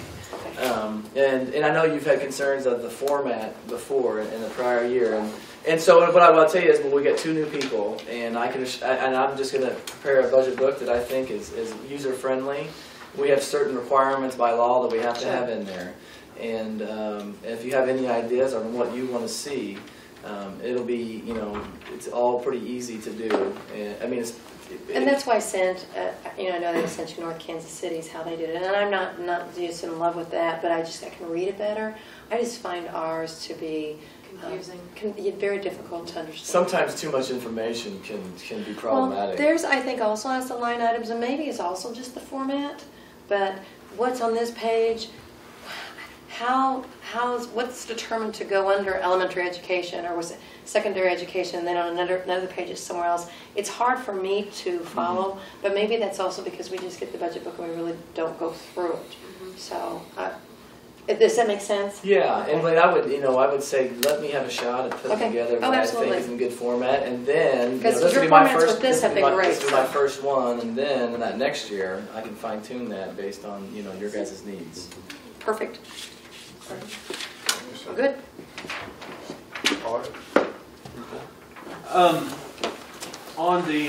Obviously, there's been a ton of things financially that we've dove into, but the biggest, I think a lot of the payroll procedures like this week, I talked about it just a few minutes ago, that we all met this week to discuss of all the departments, the payrolls, and bringing some of those things back in downtown. I met with Wes and it was also Christy. So along with payroll, a lot of those things are HR oriented, but also payroll oriented, because we're bringing them back down here. We're making sure everything's being board approved, and so that addresses items 2.1 from the state audit. Also, let's see here. Also, I think it's good to mention on item 4.1 that the board will closely monitor the district financial conditions. I think that we need to document everyone. Bo just went over budget projections, and so we need to document at each meeting whenever we're going over this as the district closely monitoring it, because that's exactly what you guys are doing. We're bringing to you the numbers that we have. So that'd be item 4.1. Bo mentioned the bonds, and so I know that he's already put some things in place. It's going to be hard to really put a I'll have to work with them to know whenever we can put a check mark by these and be able to move them to ongoing, because a lot of it is compliance issues. And until that money is totally spent, it's going to be an ongoing situation in compliance to what the state auditor said. Procurement, I think we took a big step in regards to that in the approval to seek that purchasing person, and so we'll be able to start putting a lot of checks on all the items in item 6. We've already done that with the approval of bills. Every month you get every payroll check, you get every visa statement, you prove them, you have the ability to look for them, and then we're also adding the transparency to the community. Every single one of these is available online. Anytime you can go see where every dollar is being spent. So we'll stop there, and we can dive in at a later date on those. But know that these things, we're continuing to track them as we're going through it online. Thank you, Jake. Thank you, Jake. Keep up good work. Can I get a motion to adjourn? Laura just moved. Debbie. Second? Second. I was fast. I'll second. I never get a chance. Sorry. I'm quick on the trigger. Never get a chance. I want to say we're going, Bubba. Hey, are we going to go? We need a vote. Yeah, no, just kidding, just kidding. Yay. Yay.